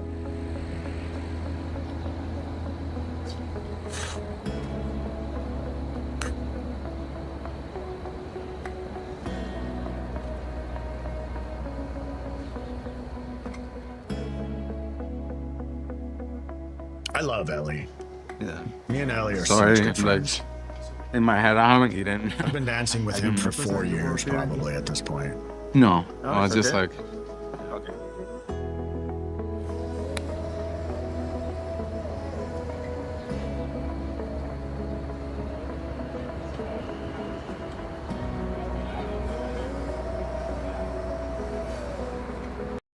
Doing anything else with the customer. All right. Just 6 men trying to connect. I'll text him and see if he can do next week. We were supposed to do it last week, but then we couldn't find a time that worked. Call back as soon as possible. Fill in the blanks, what I thought you meant. I'm going crazy till you're here again. I'm going crazy till you're here. When the quiet comes and silence hums, and we don't need to fill up the space. I don't remember if I knew this beforehand or if I didn't, but Crush is also in recovery for almost 10 years. This is a person that I see still smiling, still enjoying his life, still telling jokes, having a good time, living what appears to be a happy life, and to have his shit under control. I bonded with just about everybody at the house in a different way this week. So how are you feeling about the week so far? Good, man. That was more fun than I expected, to be honest. Yeah. Leave a message and I'll give My bad, guys. Middle of August, trying to keep it cool. Got the AC out and I'm not good at any one thing. low moonlight in my living room. Well, you don't say much, but you're up to. You've reached Roger. Leave a message and I'll give you a call back as soon as possible. Fill in the blanks, what I thought you meant. I'm going crazy till you're here again. I'm going crazy till you're here. When the quiet comes and silence hums, and we don't need to fill up the space. I don't remember if I knew this beforehand or if I didn't, but Crush is also in recovery for almost 10 years. You know, this is a person that I see still smiling, still enjoying his life, still telling jokes, having a good time, living what appears to be a happy life, and to have his shit under control. You know, I bonded with just about everybody at the house in a different way this week. So how are you feeling about the week so far? Good, man. That was more fun than I expected, right? To be honest, yeah. Bunch of really cool people. Yeah, I love all the guys. And it was nice to spend time with everybody and get to know them better. And yeah, I'm happy I got to get to know you better too. You know? Same, man. Like, I was worried about you there for a minute. Well, I'm not dead yet. Well, I'll die on my watch. But honestly, thank you for everything. I appreciate you.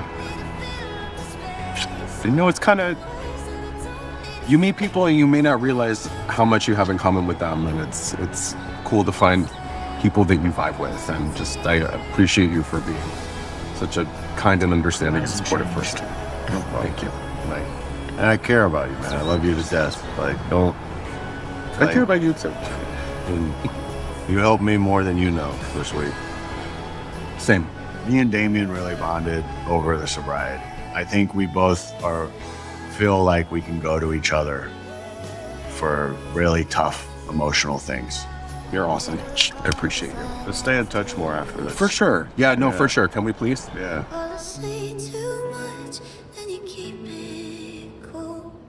My mom knows that I got casted for a reality show because I obviously.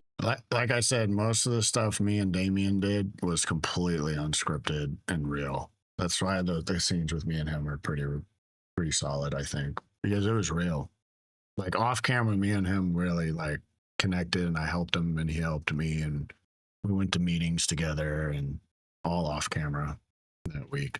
Could not tell everybody that I got fucking casted for a reality show because they all said it to me too. Like, you need to be on a reality show. And I was like, guys, I'm on a reality show. So I would like send them pictures of like the camera, but like they wouldn't know where we were at or what we were doing. And they're like, what are you filming? And I was so offended. They honestly asked me if I was filming a porn scene like every day. And I'm like, I don't even have an OnlyFans. Like, how am I shooting a porn scene? Like, they all have an idea, but they have no idea what this show is about. I also signed it in. Yeah, I can't talk about it. What a week, guys. How are you feeling? Oh my goodness. I'm feeling great, honestly. It's been beautiful to watch you guys all get closer and form different connections that I didn't think was gonna form. I really feel proud that I feel like the intentions of this series really came true, and you guys have formed these close friendships that wouldn't have happened if it wasn't for the show. And I was thinking a good way to kind of end our time here would be for everybody to write down on a piece of paper something that they want to let go of. You write it down and you put it in the fire, and it will release it from our life, and we'll move forward. And for you, Tarzan, love you so much. Thank you. Love you. Ellie, love you. Thank you. Love you too. Damien, love you so much. Crush, you know I love you. I chose to be on this show strictly because of Matt. He did an interview for me on his YouTube channel right here on this stage, and that video did really well and kind of, you know, made people start a conversation a little bit, and like we've become friends, and I just support everything he does, especially for the community. So whatever he wants me to do, I'll do. Dax, I love you. Thank you. Silas, I love you. Thank you. Dax, I love you too. Well, I'm not there yet. I love making I'm love just kidding. Oh, God. I love you too, Kidding. Coach. We didn't make love. We were like animals. At least I was. We just moaned like one, a dying dog. Crush. Let's start with Silas. I wrote fear of not fitting in, releasing that. And I wrote the fear of being judged. And I wrote fear of not being accepted. And I wrote self-doubt. I wrote shame. Good. And to top it all off, I overcame the stagnant feeling of trusting my peers, who's only been reciprocating the love and respect I give. Thank I love that. Love you, Tarzan. We love you, babe. We love you. I love you guys. Thank you so much for spending the week here, for trusting me with your stories, and for all being so vulnerable and willing to just open it all up for all of us, because I feel like people are watching and learn so much from you guys and find so much inspiration through what you guys have shared. So I really thank you on behalf of myself and everybody watching. Thank you for Thank you. what you're doing.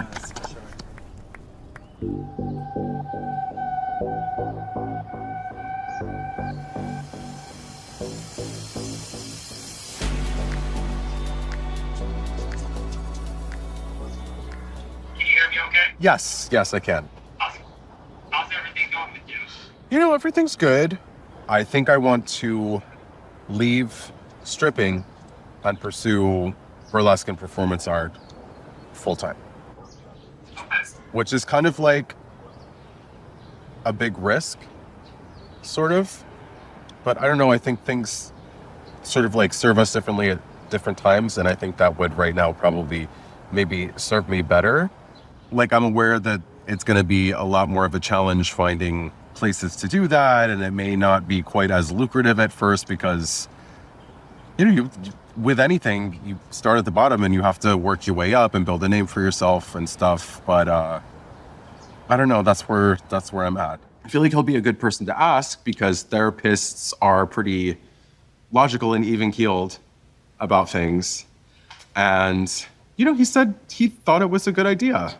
For the most part, I have a pretty positive feeling, especially after he gave me like the go ahead, that this could be a good thing for me.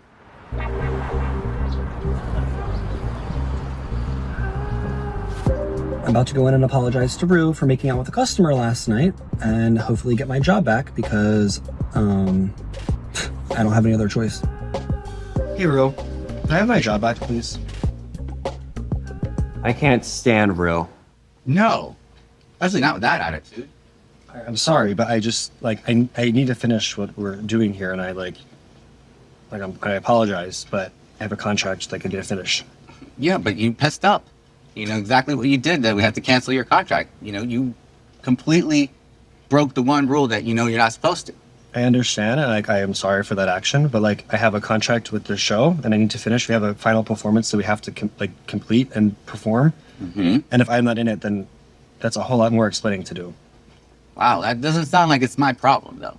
I understand that, and I'm apologizing to you, but I don't know what else to say. I don't know what else you want me to do. Do you even know why you were, canceled here? Yeah, no, I understand. I made out with a customer at the bar. It doesn't make the bar look nice. I'm apologizing. I can say I'm not going to do it again and hope that you believe me, but I don't know, if that's going to do it.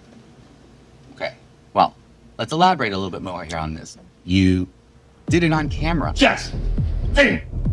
Okay, that sets a expectation to other customers that dancers are here to just make out with you. And so that's not what we're going for here at the club. We want to make sure that the product that we're offering is not making out with you or doing anything else with the customer. Yeah. All right, so I want to make sure that you understand that because this is your second time. Yeah. Next time, you're done. Yeah. Okay, and I get it. It's tough, but I definitely understand that you have other obligations that you need to complete, so. I promise not to bring any more Jersey trash into this fine establishment. I will not do it again. Watch your drinking, watch what you're doing, any problems, come to me, all right? I appreciate you letting me because I just want to get this over with and do my best. All right, go. Thank you. Change, make some money for the club. I get it. I mean, I get where Jax is coming from, but he had too much pride and ego in that apology. If I was Rue, I would not have accepted that.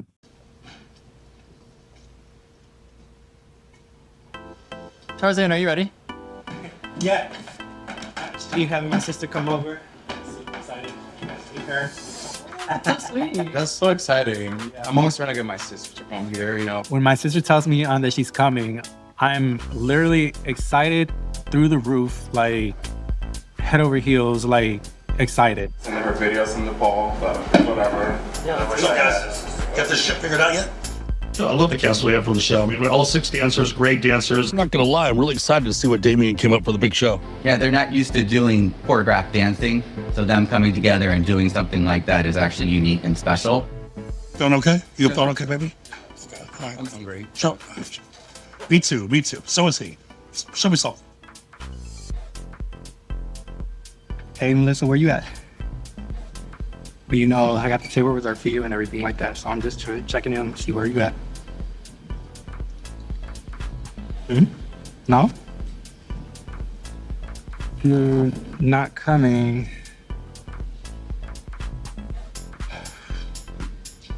I can't believe you're doing this right now. I cannot believe you're doing this right now. All right, you know what? I'm gonna just go ahead. Let me get back to work. I gotta get some choreo done. We got a big night tonight, and I was really anticipating you being here. I'm like, what words do I tell you now? Because I am like, in my mind, raging of wanting to curse you out on the phone. Yeah, I was upset. But oh, okay, cool. No, don't worry about it. All right, I'll talk to you soon.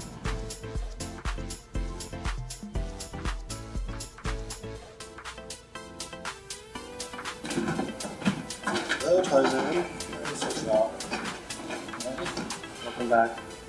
Yeah. Let's knock it out.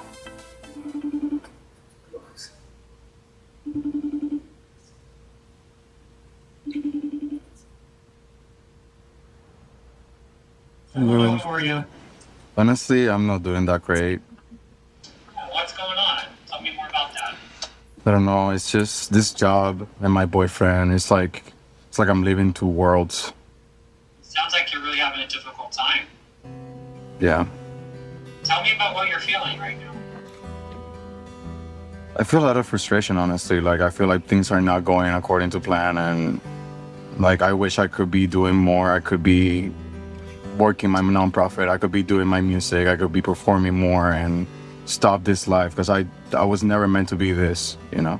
Are there ways to have like this open dialogue with your boyfriend about your career that might help bridge this gap in understanding?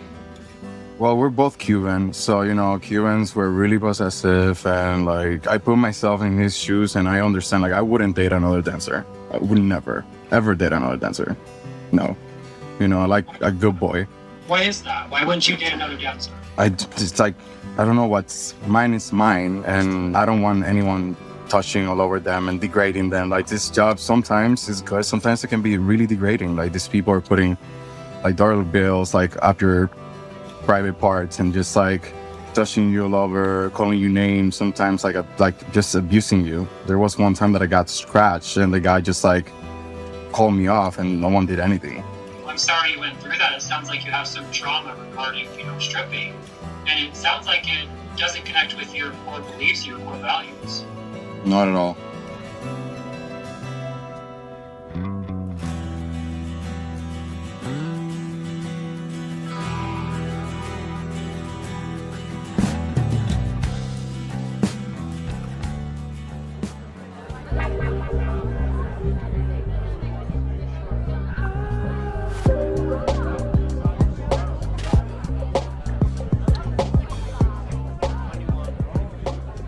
I hope you have a good time tonight.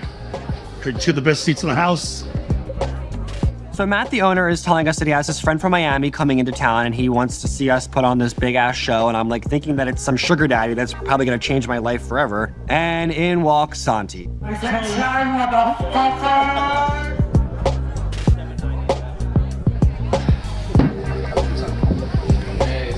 is for cheers.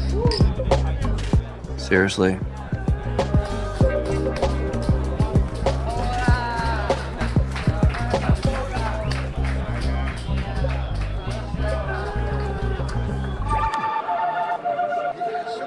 Let's get wild tonight.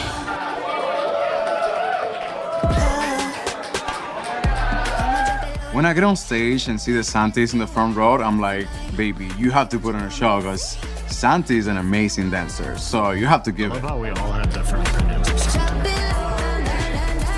Clearly the Latin guys love him. Let's get wild. And the white guys are like, who the hell is I came this? in like fire. Fulfill your Clearly he's a Latin desires. sensation. We gon' turn it up right now. 1, 2, 3, let's shut it down. Show 'em what you all about. Don't be shy. shy, pop it out. This is the vibe that I like. We really killed that. It felt great. Like we were so in sync. We did a really good job. All of us lining up. Drop it low, down low. I'ma drop it low like. Let's get wild tonight. Baby, won't you come and see? Let's get wild tonight. So I don't think Santi's Come on, mom. bring the energy. Let's get wild tonight. Gonna drop it low like. Let's get wild. Because I'm like, Let's go. You're chilling now. Smaller. Yeah, I'm down. It's fun. I don't make that kind of money. And I have a fan site. Tonight was so amazing, yo. Well, our first time dancing together, that was amazing. I'm tired. I'm done. Should be proud of ourselves. Hell yeah. I know we all have like really different styles, and we were able to sort of bring it together in a way that was cohesive and interesting. Do you think we can do that same routine next week? So we should. That brings me to something else. This has been a lot of fun, but this is going to be my last night.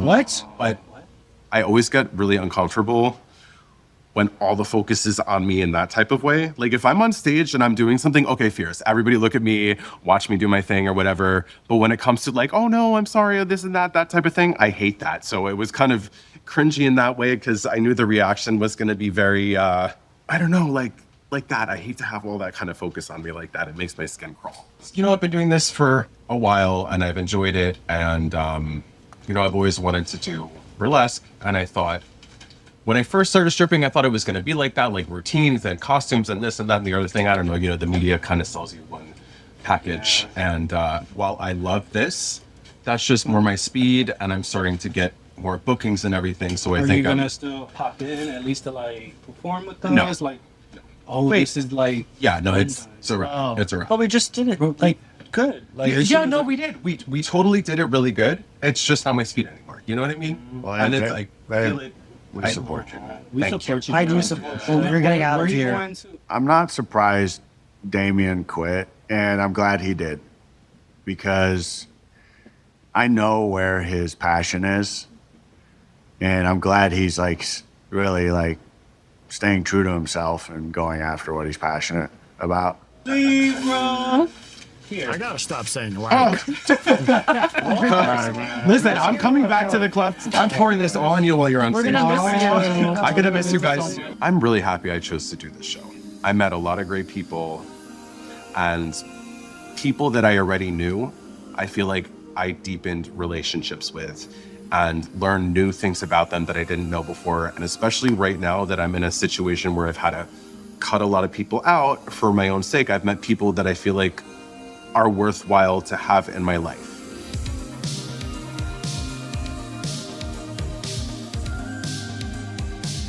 I'm really proud of myself for doing this show. It definitely pushed me in a lot of ways. I think I've learned a lot about myself. I've learned a lot about stripping. I've learned a lot about the other people on this cast.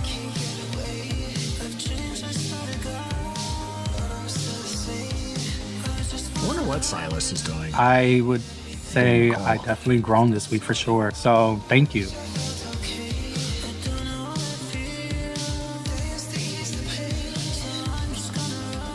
Ellie's here, and I hope these bitches are ready for me. You know, I bring the sazon, bring the azúcar, you know, spicing it up, baby.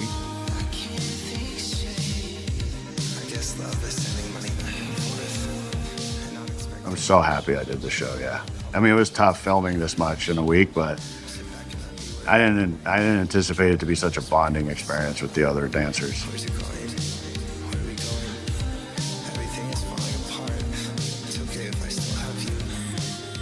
There was like 2 things I ever want to admit.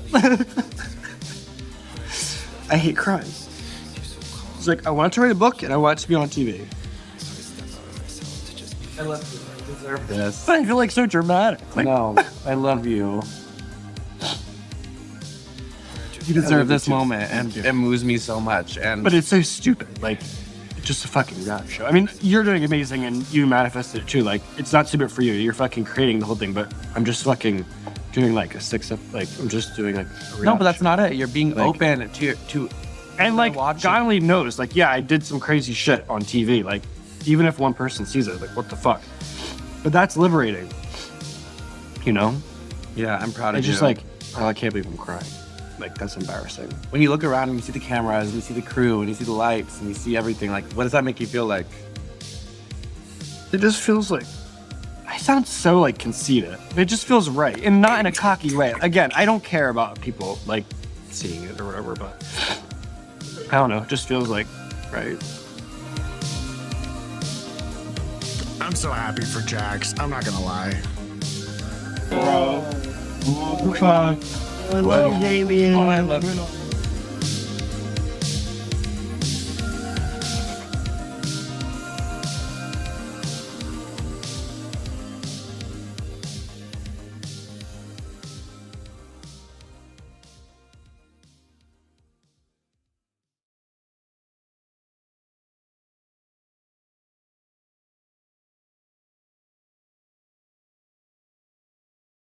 My undergraduate degree is in physics. I was in the Marine Corps, and then I worked as a defense contractor. You were in the military? Yeah. Hey, give me those. When I was in the military, I got a tattoo on my back for a rugby team that I played with. I played in a... I don't know what show just started.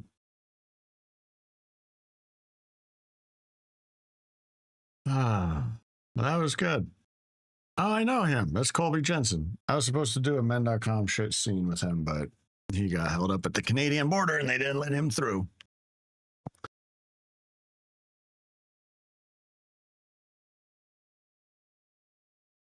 Vulnerability is a skill, dude. It's hard. It is hard. It took me a long time to be willing. Yeah. Yeah, me and Colby have talked. He lives up in Buffalo, I think. And we were supposed to film in Canada, and they didn't let him cross the border.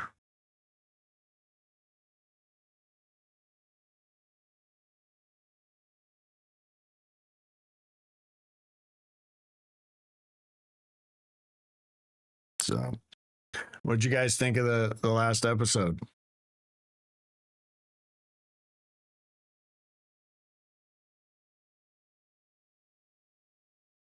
Really? Yeah, man, he's a really nice guy too. I think he's bi too, right?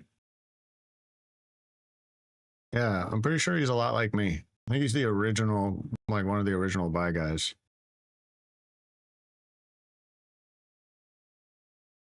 Yeah. I know, I gotta fly him out here.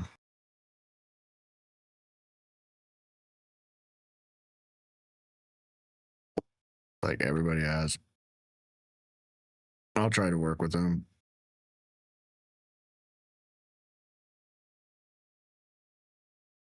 Oh boy, I've lost 15,000 followers on Twitter. More. I've lost almost 16,000 now. Yeah, I'll hit him up.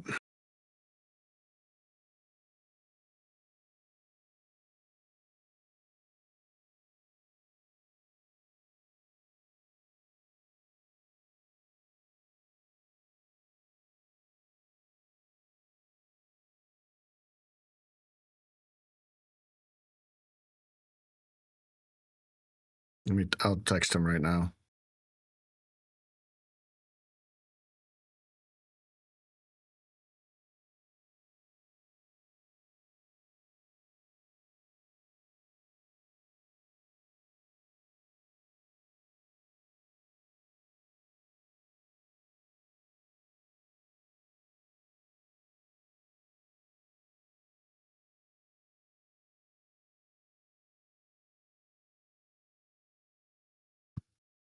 Ooh, what's this notification? Houston limited law enforcement's ability to cooperate with ICE. I love Houston. Houston surprises me all the time. What doesn't surprise me. What did I do or say? I didn't do anything. It's part of it. It's all creators right now. Twitter is deleting old inactive accounts and also deleting accounts suspected of bot activity, automated activity, which is a good chunk of accounts on Twitter. Is he expensive? Let's take a look. He's had his Twitter since 2011. Damn, he's had it for like 15 years. Let's see here.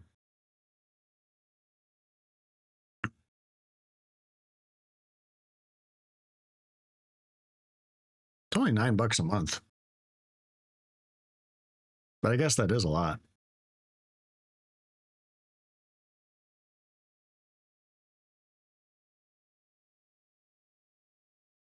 Yeah, it's $9 a month. Wait, is it all PPV on the other side?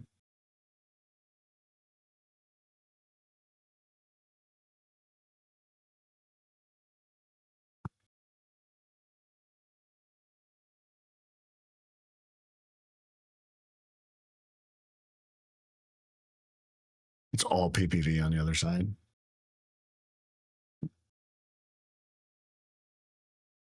I'm pretty sure a lot of creators are going to do what I'm doing in the next few years. It seems like more and more of them are doing no PPV every few months that I check. I think I was a little bit ahead of the curve on that one.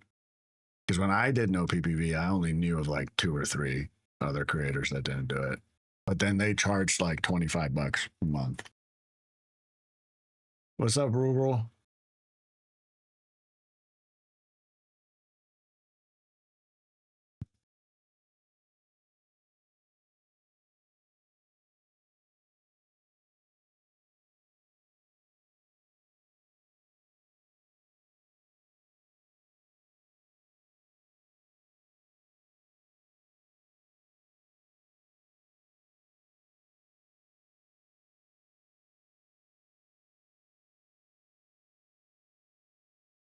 So we'll see. I messaged him. He hasn't messaged me back yet. We've talked before. We've never actually filmed together. We'll see. I'll get him on the stream at least. I'll get him on the stream. And you guys can talk to him. So, all right. I got to go finish editing this collab that I'm posting right now. I think it's already up. The one version of it's already up on OF, but I got to do the JFF version. So why don't you guys go to game night? Game night's in the Discord. Discord should be pinned still. I'm pretty sure it's still pinned. Let me check. Yeah, Discord's still pinned. If you're in the chat, click on the Discord and go to game night. I have to go finish this edit for Frankie on her computer right now. And then if I'm done with that early and you guys are still playing, I'll hop on.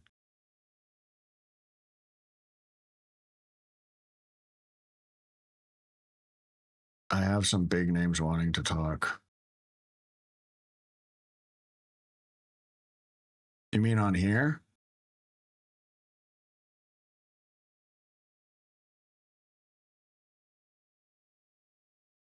Yeah, we edit our own stuff. We do everything ourselves. Me and Frankie don't have an agent. We refuse to sign with any agent. We refuse to sign with any manager. We refuse to sign with any of those like marketing companies, those OF marketing companies. We didn't sign with any of them. We also didn't sign up for a chatting service. So we don't have people like mass DMing everybody.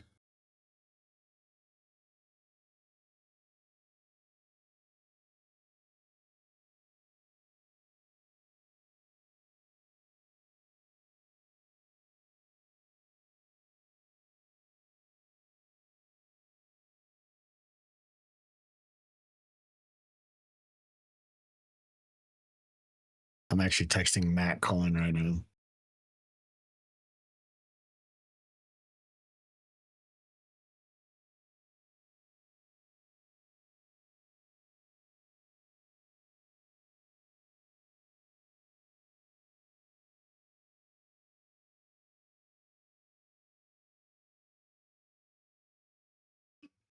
Forgot to Discord. Yeah, if you guys are in here, go hop on the Discord. It's pinned at the top of the chat. And we have game nights Friday and Saturday nights.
All right, guys. So why don't you guys go to Discord, hop on game night. Game night's super fun, and we'll stream again a little later. I might do an OF stream tonight. So just keep your eye on the Discord pings. You'll know on Discord. But I'm definitely going to be posting the collab on OF and JFF right now in the next few minutes. Good night, guys. Thank you guys for coming on. Love you guys. And little crush plush. What do we say? It ended up being crushy plushie. Everybody say bye to crushy plushie over here, depending on which. If you're watching vertical, he's right here. If you're watching horizontal, he's right here. I need a little animation of crushy plushie saying goodbye. That's what I need to do. I'm going to do that with AI soon. All right, guys.